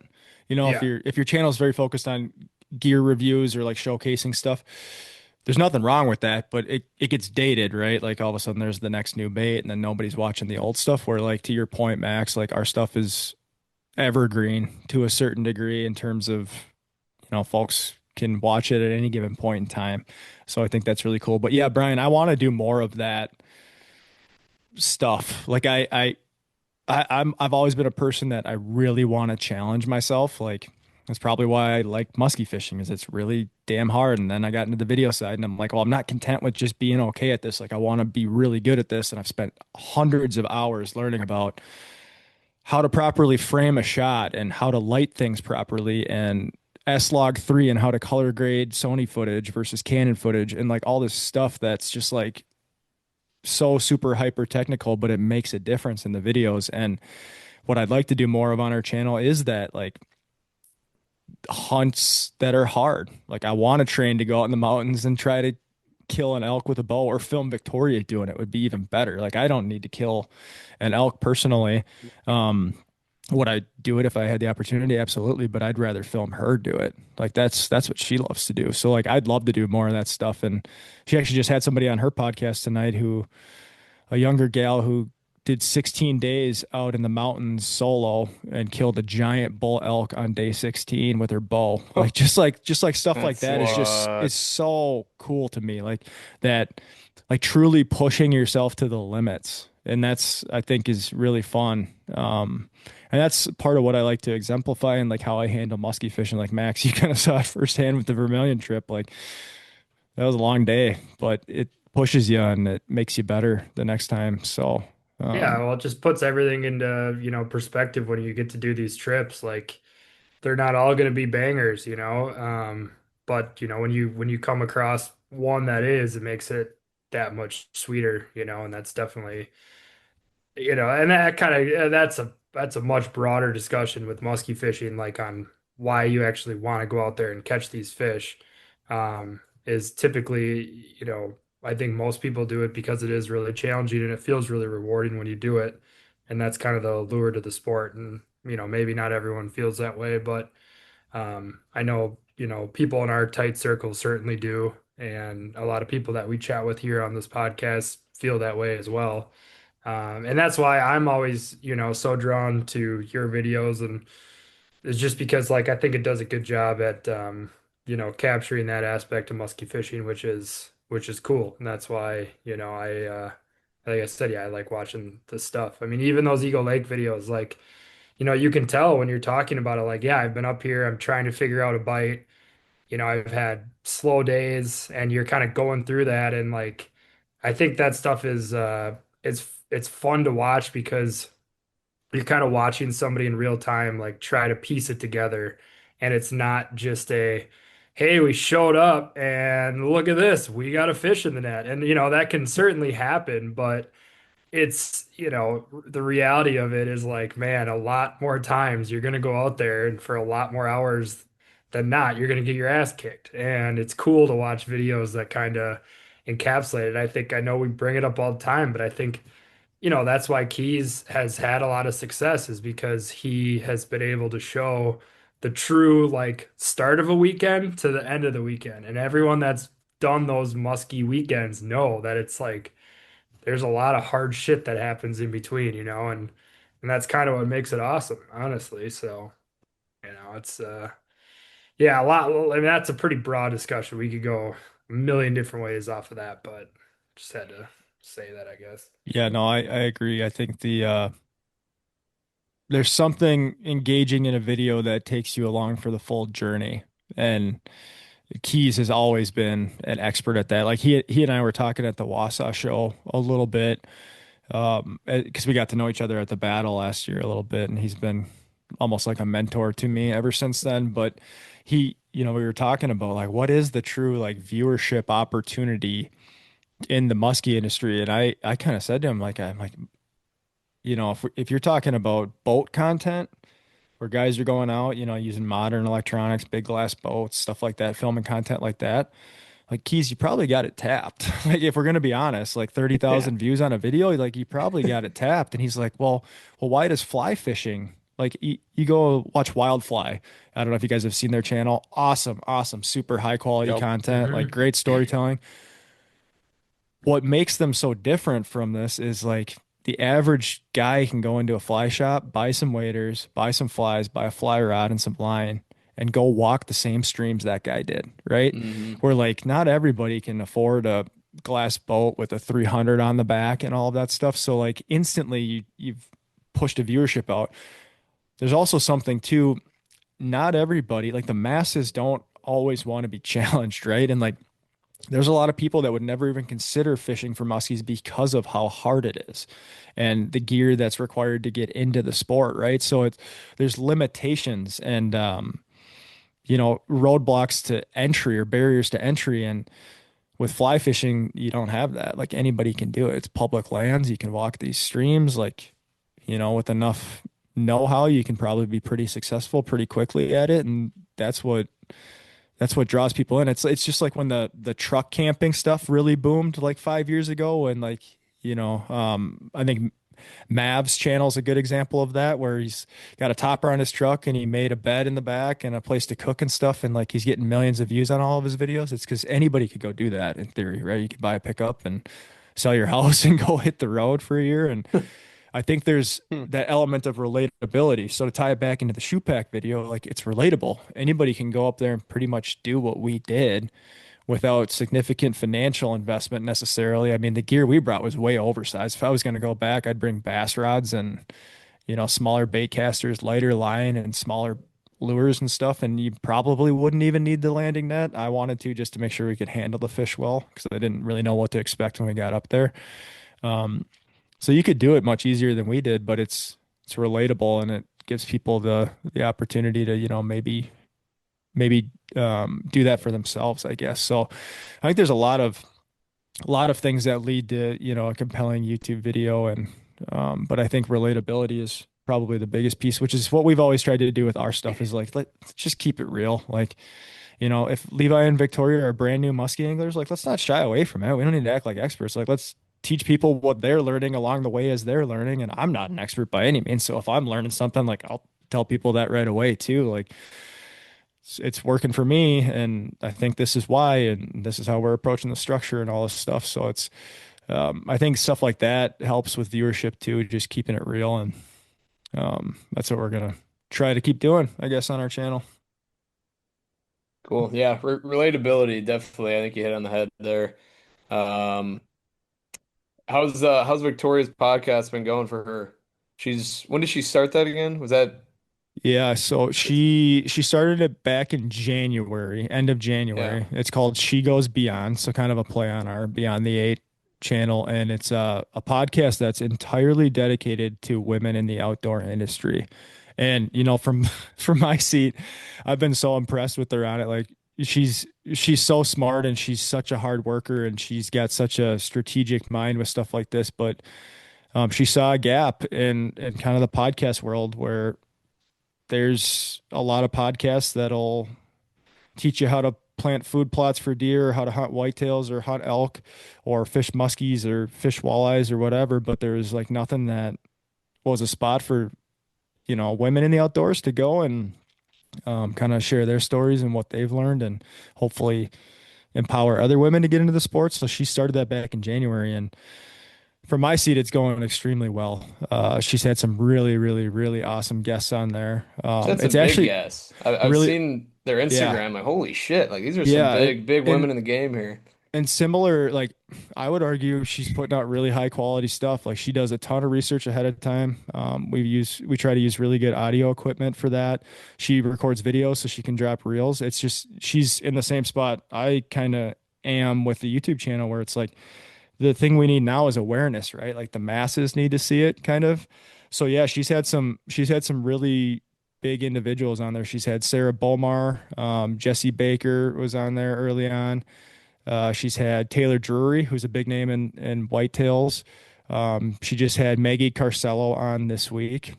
Um, yeah, so those are just some that immediately come to mind right now. And then she's had others that maybe don't have as big of a following because she wants to include everybody, right? And there's all of these women have a story to tell and they're super unique and it's been really good. So like, yeah, her biggest thing is just kind of the exposure, like getting it out there and stuff at this Well, I point. think But we talked about that. We talked about this like I don't know, probably a year or two ago about do we want to start like recording our faces on here and getting them on Instagram? Because obviously you tap into like a whole nother yep. sector of people. You can really hit the algorithm if you're getting reels out there. Problem is, I mean, we look rough most nights on here, so it would Yeah, take I a was, I was, whole I was change of the gonna game say, plan. yeah. Yeah, Yeah. you got a face for radio, Brian. Yeah, I don't know yeah. I if don't you know if want to anybody be wants to see us. Yeah, we'd have to kind of switch up the visual a little bit, I To get a think. real cameras, not Yeah, just like the your laptop setup or cameras. Victoria's setup there is Yeah, awesome. Like stuff on the wall. I mean, it looks good, yeah, microphone, everything, yeah, but not if yeah. you got a construction company in here. Yeah, well, when we finished our basement this spring, it was kind of an extension to our house remodel. And I said to her, like, we need a spot where, like, if I got to put like a quick talking head clip in a YouTube video, I can do it easy. And like, if you can record your podcast in there or whatever. And I like kind of told her my vision. She's like, I hate that. That's not what I want my podcast to look like. I'm like, just give me a second. Like, let me just construct this right and lay it out. And then she fell in love with it. So yeah, it's made it a lot easier. We kind of just have everything set up. So you just like turn the camera on and the lights on and go. And it's made it a lot easier to put out, some of that higher quality stuff for Instagram and stuff. Cause that definitely helps because it allows you Yeah. to collaborate with like some of these bigger folks. And then it allows her Yeah, that's huge. her podcast to get some more reach and stuff. And yeah, she's just she just absolutely loves doing it and everything in the outdoors. And I've been really proud to kind of see her blossom and grow with it. I knew right away she'd be just a superstar with it. And now it's just a matter of, proven longevity, building credibility and driving awareness, right? So Yeah, I Yeah. Awareness. think only like 1% or something like that a podcast make it over a year. yeah, So when she hits yep, the January mark, that's definitely something to celebrate. I mean, I know we're, still shocked that we're going as long as we have. So yeah, it's a definitely a fun thing to do, especially when you get into it and keeping it fresh isn't always the easiest thing in the world, but I think if you just keep, she's been doing a really good job at getting great guests on and that the nice part with her, it's like when you open it up to the whole outdoor industry, right? You're tapping into a lot more, you know. hmm So we've kind of yeah, talked about maybe getting on some like saltwater guides and stuff like that just to kind of switch it up sure, every once in a yeah. while. But yeah. Yeah, it wouldn't be Yeah. a bad idea. I think she's maybe been more musky heavy than she wanted to, just because we already had some relationships with people and stuff, so it's a lot easier to kind of Mhm. get them on. And honestly, like the hunting industry, Real it, quick, underrated tough thing is asking somebody to be on your podcast. yeah, yeah, Like, she runs into a lot like the Instagram. If you send somebody a message and they don't follow you and they're like really big, it goes to their request folder. So she gets yeah, lost in there for like months and months and months at a time. So totally. she Yeah. runs into that. But yeah, no, Yeah. most of the women are I would say they've been really like shocked that it even exists. A lot of them haven't even heard of it. Again, back to the awareness thing. And then they're like almost like instantly willing to say yes because they're like, this is so cool. Like nothing like this exists. So she's done really well in that regard. But yeah, I For told sure. her like once you hit that 1 year mark, you're an elite company in terms of podcasts that exist. It's just a matter of time before people kind of figure out what you're doing and who you are and everything. So Yeah, it Yep. definitely feels like the listenership, like I guess listenership. I don't even know what you'd call it. It's weird how it kind of, will climb and then plateau and then randomly climb and then it'll plateau after where it climbs. So it feels like you're constantly kind of getting new batches of people that are listening. Obviously, other people that probably kind of tune out for certain periods of time too. But um, yeah, it's fun to watch that kind of that's those numbers kind of grow and yeah, and shout out to you guys for what is it coming up on 2 years now? Are you over 2 years technically? Two and a half? A two and Over a two. half. Yeah, Yeah. What, that's 52 weeks in a year? So yeah, yeah, 125 was this episode or something like yeah, that. yeah. I mean, I love listening to you guys, obviously. You guys are one up in the hunks right now. The hunks have basically Phil Stodola killed the hunks, and I think it was all I remember the that. it was all the beer shotgunning competition BS he was sparking off about on that one. So I just want to shout that out right now. Like Phil, thanks for killing the honks and killing their vibe. What did he do? Um, It's their, he been he their was last episode in like a long he was time. on there claiming he could shotgun beers faster than me and Brady Martz, and he was pretty firm on that too. Like he was straight up saying like he would dominate both Brady and I. And I'm not saying I'd win, but I'd give him a run for I his feel money, I like think. Brady But could definitely You put one win. back pretty quick. yeah, there's no doubt about that. I think like I feel like people from Pennsylvania and Wisconsin at their cores are like pretty similar. One's just Midwest and one's East Coast. Now there's like a Yeah. lot of overlap between those. Like it's just funny, It's just we're born in different areas of the country, but I feel like there's a lot of parallels Yeah. there. Yeah, for sure. But yeah, no, it's a wild milestone that you guys have been doing this as long as you have, and I feel honored to be a part of it here and there, and um, it's really a testament to kind of longevity, and you guys keep it light and fun. The on the line stuff is so fun when people call in. I get such a kick out of Yeah, those, and we need to get like We more need to get more. I need activity from the listeners. It's a lot of yeah, recurring callers and Yeah, it's kind of like a uh heads up to the listeners. We need some fresh yeah. ones. Like don't worry about your voice being on here, it'll just be a quick little thing. I think And everyone's too limited to like, okay, how do I ask for like a pointer or whatever? But like literally nah, any sports literally take of anything. any sport of hunting even. We're not gonna give you any valuable feedback on hunting, but hunting, whatever it is, just spout it. yeah. No, it goes back to that old saying, no question's a dumb question, right? Ask away. Yeah. Mhm. Yep. But yeah, I just can't believe Phil killed the hunks though. I mean, of all people, I've gone back and listened to that episode like 4 times just to figure out what went wrong, you know? Yeah, right. It is. So That's so funny. Yeah, bring the hunks back, man. Come on, Release the Make the hunks episode. great again. bring them back. Yeah, no, it's God, those guys are fucking hilarious. That's love this. Speak of BS sesh, I mean, yeah. they're like the kings of it. Before we were a thing, I listened to them weekly, and like, Yeah, their new outlet is just turned into Instagram DMs. yeah, Instead of Yeah. hopping on the mic every week, they're like, we Yeah. got to get this out somehow. I remember the first time I listened to him and I was like, what the fuck is this? Like, This is what, awesome. what absolute am I gonna hodgepodge. yeah, what am I gonna learn from these guys? And now they're like some of my best friends. It's hilarious how that works. But Yeah. Yeah. No, I mean, yeah, I remember they had us on like a couple weeks into doing it, and it was like so much fun. And that was Yeah, such I a remember that. We're like, holy shit, these guys gonna Wild. have us on? Like, yeah, what? like what Yeah, the wait, hell? what? Like this We is just crazy. started.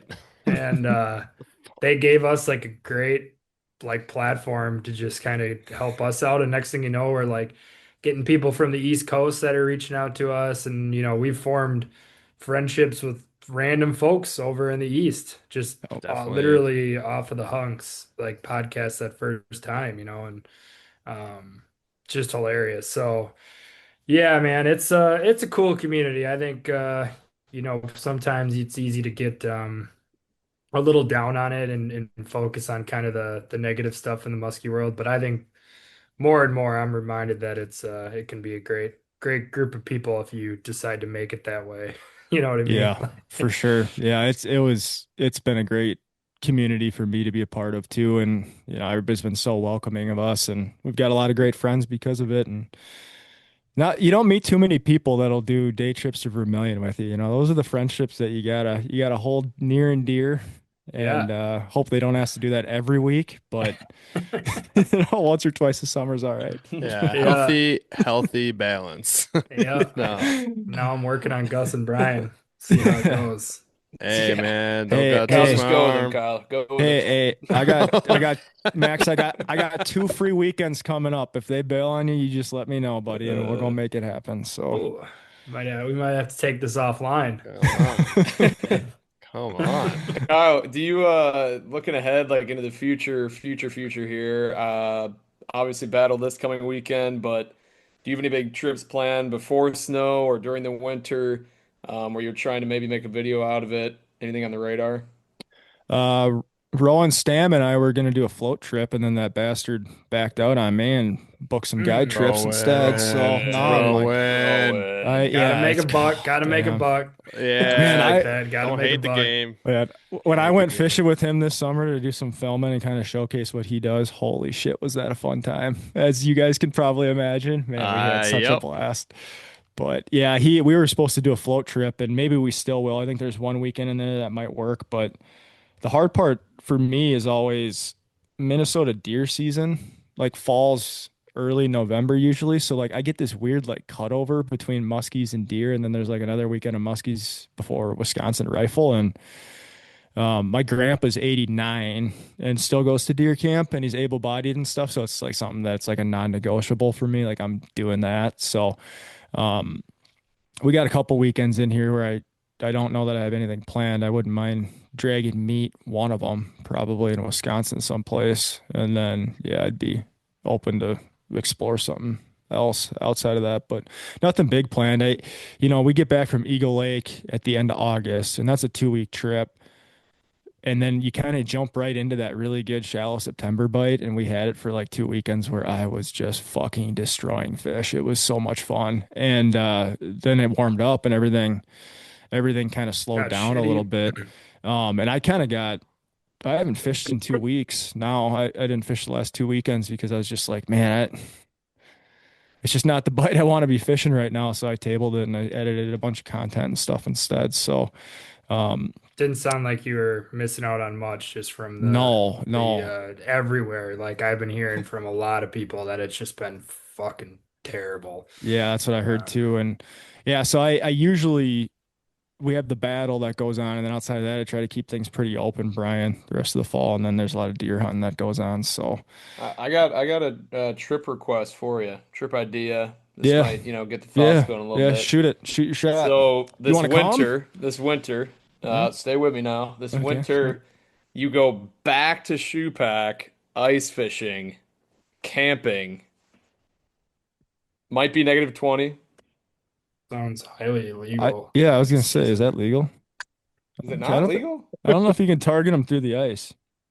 Well, not musky. I mean, there got to be something else in there, right? What sounds like a Guys, trying to guys, we find a just had loophole this here. talk. It's not just about musky fishing, right? Yeah, It's the adventure of getting there. yeah, that's fair. Negative Sounds 20 like you're entering degrees. in a little gray area here, Brian. Yeah, yeah, You just yeah. dropped by 12 to 14 inch, chub minnow Yeah, down there. yeah, throw, Whatever yeah, bites it, throw bites it. as many tip ups as you're legally allowed, and you're fishing for pike. So, Yeah. Yeah. yeah, no, Walleye, there. something there. Yeah, I got to think of some cool winter adventures to do. Good Winter idea, is just so Brian. much work, man. But ice Oh, fishing so Yeah, it much fucking sucks. work, and all then to right. Yeah, add it is. filming on top We of it. gotta cut this out, man. It's just Yeah, I I don't can't even even want. wrap my yeah. brain around ice fishing right now. We just gotta Um, we got time, gentlemen. We got time to yeah, smash some fall fish, guys. that's right. Hmm.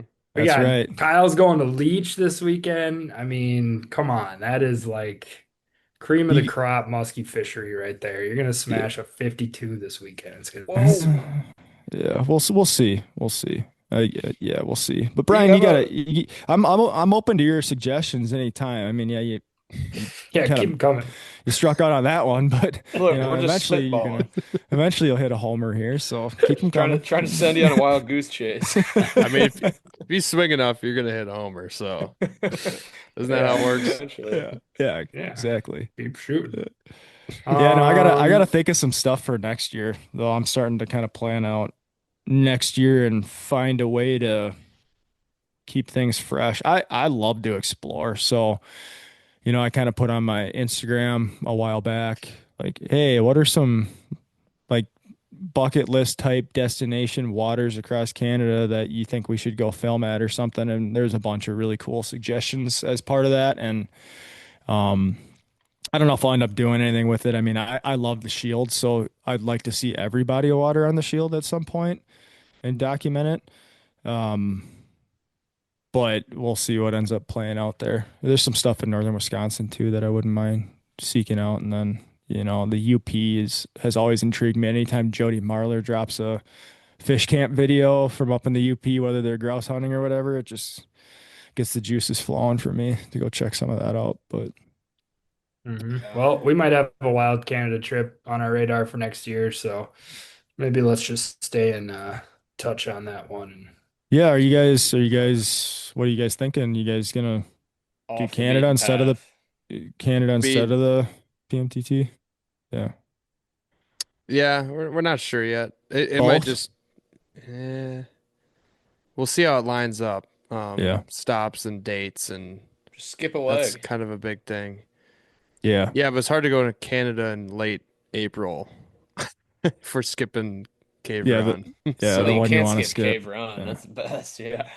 Yeah. hey, do you want to sub in for one of us? Yeah, I wish we could do that. They wouldn't let you. I think you looked. No, you can, but you lose a lot of points. Like if you want to go for Oh, Top Gun or something, it's like if you sub in for Max, fish with me, we do really well. We get the amount of points towards Top Gun cut in half. So even if we somehow, catch fish in every single event, and then another team does, we would lose by quite a bit. damn. Yeah. That's tough. So You that's just why a gotta lot of you people do solo. just gotta focus on winning the championship. Don't worry about that Top Gun shit. Just go True. in there and Yeah. sweep the championship. Hmm. Sunday, Tiger Woods red, baby. Hmm. Kind of forgot about that. Wear red. Hmm. Yeah. Yeah. That's what you gotta do. Yeah, I would like to do something though off the beaten path in Canada. I don't wanna mirror what anybody else is doing or anything like that. Like I want to keep our stuff kind of unique to us and fresh in that way. So I've got some stuff kind of up my sleeve a little bit that I'm bouncing ideas off of. And I was actually debating on doing it solo just because I think there's back to like the survivor style videos, like exploring new water by yourself. I think it tells a compelling story to a certain degree when you're out there and you got nobody else to lean on as part of it. I like that. Sounds like Brian too is like very well educated now on the survival thing. I didn't know that he was a big survival YouTube guy, so he might be Yeah, the guy to definitely take with. Not knows like knows a survival. lot That's the for wrong word. not owning a tent or Guy's anything. itching to get out of the big He's city life. he's got a hatchet on his tool belt right now as he's Yeah. sitting Yeah. there, Yeah. Sharpening a knife. match pack in his pocket. Oh, I bet you most of those views on those videos are just like big cities, like right from the heart Oh of yeah, them. for People sure. are just dying to get out of the Just city. yeah, they're just chomping at the bit. Absolutely. yeah, I can probably speak to that. Max will be watching them Um, before bed tonight. yeah, The yeah. Survivor shows. Uh, Yeah, I don't Yeah. know. yeah. There's gotta be some more stuff out there to explore. The hard part There's a about lot. like the fly fishing piece is easy because you tread on foot, right? Where like the musky side, you got to have road access, be able to get your Yeah. boat in. You know, there's like so It's many got to have dynamics. muskies in it. Yeah, there's got to be muskies in it. So not that many muskies. Yeah. So I don't know. We'll see where we take it. There's some, you know, there's muskies out west too. That would be interesting. Yeah, Tiger That waters and stuff. I Would think be very interesting. trying to go anywhere new or less talked about is always the most intriguing to me, you know. Like when you bring up Canada or when we just brought up Canada there, I can't help but think, and you know, of course, I appreciate everybody trying to, you know, give us some help or whatever, pointers if we go to Canada, this and that. But you know, the more we talk about Canada or bring up potentially doing a trip, like I know these places are great. The last two places I want to go to in Canada are Lake of the Woods and Eagle because they're the most talked about Hmm. lakes. And just to go drive 7, 8, 9, 10 hours, whatever it would end up being from here, just to go hop on and possibly see a bunch of musky boats isn't what I would yeah, think of you Canada. want the So full Canadian experience. yeah, so just Yeah. kind of finding off the beaten path lake or lodge or anything, you know. I mean, that's kind of more up our alley. I mean, I do that all the time in northern Wisconsin here. It's like I try to keep it fresh and go to all these new lakes and like I just typically go to lakes that people don't fish as much or try to. Turns out a good amount of those probably not fished a lot for a reason, but every once in Yeah. a while, every once in a while, hey, you find a banger and you just kind of ride it out as secretly and as much as possible without ruining it on your own or however it could be ruined and go with it there. So I Yeah. don't What I can totally appreciate that perspective. Like, and for me, eagles even starting to fish pretty small for me, honestly. Like yeah, that too. where we were finding fish was in like a couple very confined areas this year. Like they were just stacked in there, and it was like, well, there's no point in fishing anything else really. Like this is where the bitey ones are, so that's what we're gonna do. And um, there's more to explore. The problem is I don't know. It's areas of the lake that I just don't want to spend my time. I'll leave it at that. So it's yeah, I can totally appreciate that sentiment, Gus. And for a Mhm. 70,000 acre lake or whatever, it's already starting to feel pretty small for me. But I'll still make two week trips up there for the foreseeable future for sure. I'll always do 1 week up there because it's a really special body of water for a lot of reasons. But there's just so much more to see that I got to figure out. And I actually think I like the lake breakdown process and figuring it out more than I actually care to catch them. If I'm being honest, Yeah, like I like so much figuring out, fun. yeah, figuring out the why. Why would they be there and why do some spots they eat and other spots they don't? And like figuring out the eater angles with your casting angles and stuff like that is so much more fun to me than just going and knowing I'm going to catch a fish on a spot now because I have it figured out. So yeah, I get where you're coming from. Yeah, have you so one random thing, I think I brought it up in maybe two podcasts ago, three or whatever, something. Did this at the championship with Max when we were getting frustrated and whatever. Because fishing Clear Lake is super monotonous in a lot of spots. And this can happen to myself here in northern Wisconsin and I don't know if it's just how my brain works and when I'm running spots, but I try to run them like kind of how I want to run them. And if you turn your tracks off after you already ran a lake or a spot like consecutively that month or weeks leading up, it'll force you to fish it new again in a way. So it's fun looking at the graph, a fresh graph. It almost like tricks your mind into thinking that like this is a new thing rather than, oh my God, I was just here the day before, the day before, the day before, and going after the same fish. So sometimes that helps. Yeah, I could see that. I never save my tracks. I use waypoints to map structure and weed edges and stuff, but every year the Hmm. weeds kind of change a little bit, and then you kind of have to remember it. And um, I definitely think there's something to positioning your boat well to get fish to bite, but there's also something to kind of feeling your way through the spot because I think it forces you to fish slower than if you follow a track, which I think Yeah, makes a difference at times for sure. But yeah, absolutely. I've become a big proponent of, especially if I'm up there for a week and I want to really break down an area, I won't even fish a spot anymore blind, especially up there where there's no maps. Like I will actually go map it first. Like a lot of times I'll be, driving across a basin and I'll see something off to the side on my side imaging that where the bottom gets a little harder or whatever. I'll drive over there, there'll be a reef. I'll map it. I'll use waypoints to drop. Um, because when you're looking at a map, like if it goes from 6 down to 25 feet and there's like a shelf at 15, that shelf may not have boulders on it. And if it doesn't, chances are the fish isn't going to be there, especially on shield lakes.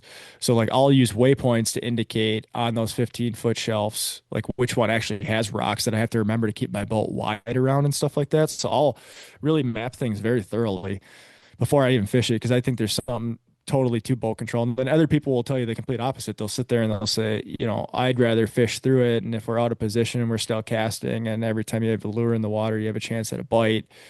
I've just seen on those Canadian waters so many times that boat positioning and casting angles are what matter, that I'd rather learn it, figure out the why, and then come back and fish it effectively a few hours later to kind of do that.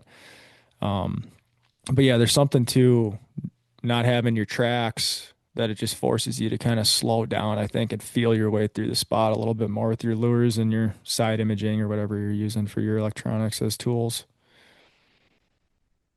Absolutely. Yeah. Those are my favorite tools to use is waypoints and everything. I gotta go back in. There's some lakes that are just terrible that I need to go back in and delete. Like if I ran some tracks through an area on top of some of these waypoints, somebody could look at my graph and look like a 3-year-old just scribbled crayon all over my screen and that was this is the spot. So yeah. Um Yeah. What about you guys? You got anything planned the rest of the fall coming up here? just Nothing possibly planned yet. well we have a weekend set aside right now, a bender weekend. We don't know where we're gonna fish yet. Mm. Um, that's about it. I got a good amount of trips coming up here in the near future. There's like a couple openings that I have in late October during the weekdays, a couple in early November, mostly during the weekdays. But otherwise, I'm gonna be putting a wrapper on my season. I'm gonna try to push it for the most part. I know I'm not really gonna book any trips towards the end. There might be some people if we have open water that I might be able to get out with, or take out on the water, I should say, that are more diehards. Just because, truthfully, I don't exactly recommend November to be in your first muskie hunt if you are a first-time listener or first-time muskie angler. It's gonna Um, suck. No, no, no. It's gonna suck until it doesn't suck. Yeah. And Yeah. when it Yep. doesn't suck, it is I think much more rewarding than most of the times of the year. Um, I don't know if it's just switching your brain off and just going full dumb mode because the fish are there, and most of the times you know it in the fall, the bait sets up perfectly. The fish are going to be there, or a lot of fish since the cold water, whatever, some kind of push off the brakes. You mark a fish somewhere, it's probably where a whole mess of other ones are going to be. You pretty much just run a spot back and forth a bunch of times and hope to God that they eat when you're there. That's kind of the thing of what's going on in the fall. I think that's tough for some people to get behind. Some people love it. I mean, I've taken some people out who like all they want to do is just sit in the boat and have suckers behind, and they could care less if they casted at all, and they'd want to watch people cast and they just want to hang out. Some people love that. So, um, How's the guide season been so far? I don't know that I've heard an update. it's been phenomenal. It's um numbers are going a little bit above last year. We're on better pace. And there's a few week stretches and just in general where I think the size average is way up. Um, we've netted a ton in the 40s. Shit, I think even our dad, Papa Manti's size average right now is like 42 Hell on his yeah. like on like 16, 17 fish that he's got this year, He's a which, stick. which He's is a stick. insane. Yeah, it's Yeah. even on the days like that he's gotten fish with me. God, I think we had back-to-back days in September there. We caught four. One was on a brand new lake and one was on a lake I haven't fished in a long time. And I don't know, we're just it's fun. Any chance I've been able to get out with Papa Manti, we get out and typically explore tough, and that's a really cool part about what we've been able to do is we're generally going after the tough fish, the low density lakes or brand new stuff, which is a challenge. And I wouldn't even say there's some days where I don't even know if we're hitting the nail on the head for weather wise. We're just finding really good bites and it's just really refreshing. Um, it's just good to see that northern Wisconsin fish still bite on some of those days. Um, but yeah, absolute stick. We'll get out a few more times. This is his favorite time of year. We'll troll and use suckers, so it's gonna be a good time. Yeah, it's good. I hadn't heard much from you personally on the how the season was going. I knew you were doing pretty good, but yeah, it's good to hear that you're actually outpacing last year because last year was a damn good year for you if I remember right. It was. It was. I mean, every year's been record breaking. I don't know when it's gonna like hit a ceiling. I know it's probably going to. I'm gonna try and obviously push as much as I can.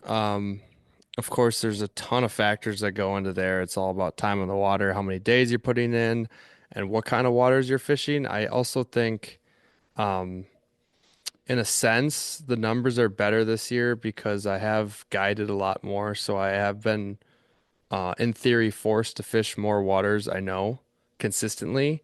Whereas the years leading up, a lot of those days off I had, I would only fish new lakes and I would not go hammer down a bite I knew. So I would struggle quite a bit on a lot of those days off and whatnot. We're now in a lot of, since I've explored at this point so many lakes, a good amount of our days off are going to fish. Still tough water, but lakes have now fished for 2, 3 years and no patterns, no good baits, no good spots to kind of go hit. And I think that's kind of paying off. Where even on off days, tougher weather days, we're still able to get a bite or two or more or whatnot. And I think that's just really helping. I'm very happy with how it's progressing right now. And honestly, I've heard some people say that going to new water is the best in the early year. I think sometimes going to a brand new lake in the fall is a lot of fun. Because man, once you find them, you can just find these packs of fish that you don't know if there's possibly haven't been people harassing them for a while. Less people fishing. One thing I have seen, I don't know if you've seen it where you're at. I know you said you haven't been out in a little bit, Kyle. I guess I'll ask this to you, Max, since you've been on the water a few times recently, is the pressure in northern Wisconsin is pretty high right now. Like pretty crazy. Like I mean, I'm out on Monday through Thursdays, and there's some lakes I've been to that have like multiple rigs, up to 8 rigs, up to 10 rigs, and we're talking sub 1,000 acre lakes here. Of course, some of them are walleye guys and whatnot, but it's definitely a little crazy. And then every once in a while, you'll see none. Like when last time Dad and I were out, we fished two different lakes and we didn't see a soul on either lake. Um, Granted, that was a weekday too, but I don't know what you guys are seeing for pressure. Same. The first time I tried to get out and do my typical September bite, I actually got to the lake at like 5 in the morning, which is pretty early when it doesn't get light out until 6:30 or whatever. Uh, And I had a boat actually beat me to the spot, and they caught 3 fish right in front of us that were all over 42 inches.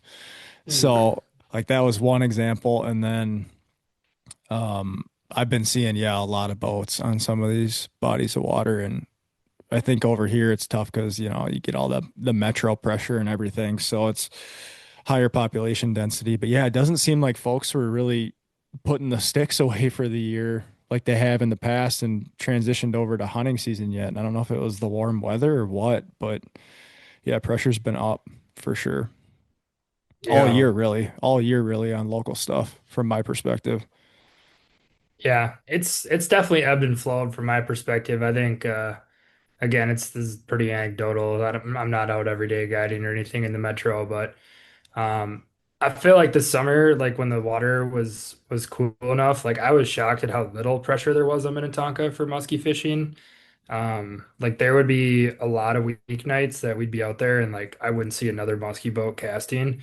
And then it does feel like over the last like 4 weeks, 5 weeks, end of August to like now, it's just been like a whole new flood of people that have just like started fishing Tonka again and some of the other area lakes. And I think it's a little bit of it too is like we've had a lot of weekends that have been really nice weather, like just to be able to get out and fish, like just not a lot of shitty days. Maybe shitty fishing days, but not shitty days to be outside and on the water. And then, too, it's like I feel like there's always a good amount of uptick in this time of year, like the kids are back in school, sports are kind of wrapping up in some degree, obviously football not, but um I think people have a little, are able to get out and then you have like that sweet spot right before hunting season where people just love being outside in the fall time. And once that opens up, I feel like the pressure goes way, way down. I mean, I don't know. We've done a lot of fishing in northern Wisconsin and it feels like it really starts to thin out like towards the end of October, I feel It's like. been too nice outside. I ain't gonna But lie. That's a it's big part true. of it. Yeah, it It's is. It's Yeah. just way been too really nice. nice. Like, yeah, I mean, when I went fishing on Sunday, we're talking, what was that, October 10th, and you're out there in a hoodie and sweatpants if you wanted to be. Like, just it's too easy, and we're seeing all these other people out there. You guys catch anything? No, great day though. Beautiful. Love being out. I'm like, yeah. Getting a lot of that. So Love it. I'm sure we'll start getting some cooler days here coming up. I mean, I think this week again though, like Friday, I think I'm gonna try to get out on Friday afternoon. And it's supposed to be like 70 and partly cloudy. Like it's gonna be a zoo out there. You know what I mean? It's like why not? If you have a boat, you got nothing to do, like great afternoon to be on the water. So, and I bet you if it was 52 and wind from the north and cloudy, there wouldn't be nearly as many people out there. So I think that's just got a lot to do with it. It's just how the weather's kind of shaped up. You know where you don't see any pressure? Shoe pack. Shoe pack. Load it up. Yeah. Yeah. Yeah. Brian's gonna come with me next time we go on that. We'll put his survival skills to the test. He's learned a lot. Sweet. He I'd knows love more to than see we that. do. Yeah. Yeah. Yeah. Seasoned. Yeah. I'll bring a machete, a gun, a knife, everything. We'll You be don't safe even and like need sound. those. No wild predators. Just come overkilled. It God is damn. called survival. Well, good luck this weekend, Kyle. Hopefully you guys get on some fish and really excited to see the results and how everybody does. If people are listening to this that are fishing this weekend in general and those in the Musky Battle, best of luck. Yeah, should be a good home stretch here in the muskie season. This warm weather is, I think, hopefully extended our season a little bit, but you never really know with the back end of this month's weather. But yeah, fun Yeah. night, fun to have you on. Yeah, appreciate it. Yeah. I hope everybody sticks a bunch of fish at the battle. It's good for the battle, it's good for morale, it's good for the camaraderie, it's good for the resort that's partnering with us and everything. So yeah, it should be a good time. And yeah, thanks for having me on. It was fun. It's always fun shooting the shit with you guys. Hell Plugged yeah. up. Yeah, Love I guess we already plugged we plugged your channel. Plug things it are again. plugged. Yeah, we can plug it. If Beyond folks the Eight. wanna watch us on YouTube, our channel's Beyond the Eight. And my wife's Victoria, her podcast is She Goes Beyond. You can find that on all podcast platforms. So give them a look. Let us know your thoughts. Shoot us a message. We always like to chat with people and kind of hear what folks like or dislike or maybe want us to showcase and stuff. And we're gonna keep doing it as long as we're having fun with it. That's the most important piece. So, and one of these days, Max and I will actually catch a muskie together, and we'll get something There's on the film. proof. It'll happen. Hell yeah.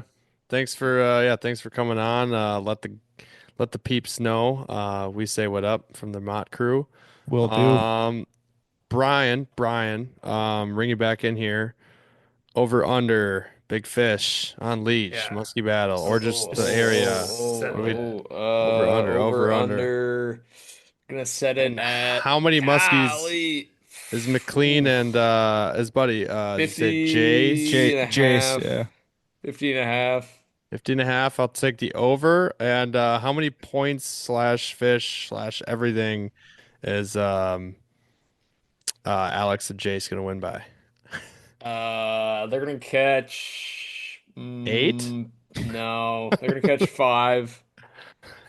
They're gonna catch 5. One at their biggest might only be 49. And the Only. big losers of the weekend will be Oh the boy. Tinner boys. No shot they get it done this year. But I hope I just gave them the good hoax, and they will win. Who gets the big one? Dude, that one's risky, Brian. That one's risky because Baylor's got all the GPS coordinates of those Yeah, I know. tag fish. Yeah, Oh, I'm trying to that's- I'm trying to jinx them into a victory here. I'd love to see them win, so I'm gonna say that there's no shot they win. That was Bi- that not to cut you off, but I think the Jace and Alex prediction is actually a really good one because I think the last time Jace fished the battle, he and his buddy Darian got 4, and one of them was a 54. So like, Yeesh. yeah, and they were on Leech, so that's the opportunities are there. The opportunities are there.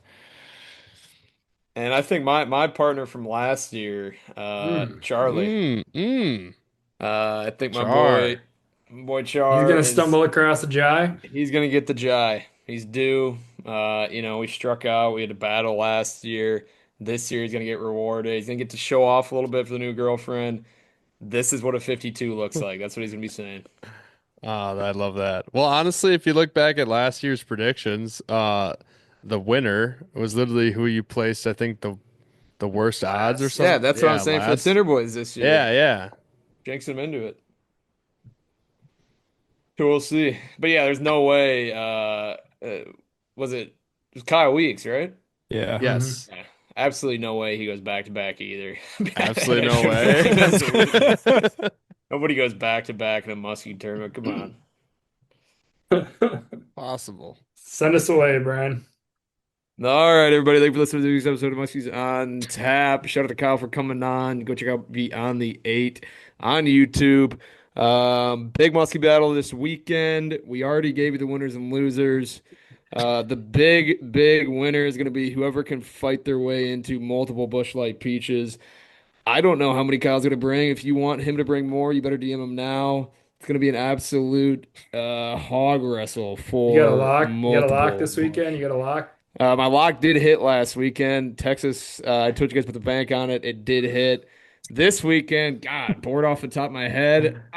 Let's go Vanderbilt. Vanderbilt to bounce back. Take it down to LSU for the first time in like 30 years. Good spot. Good spot. Love it.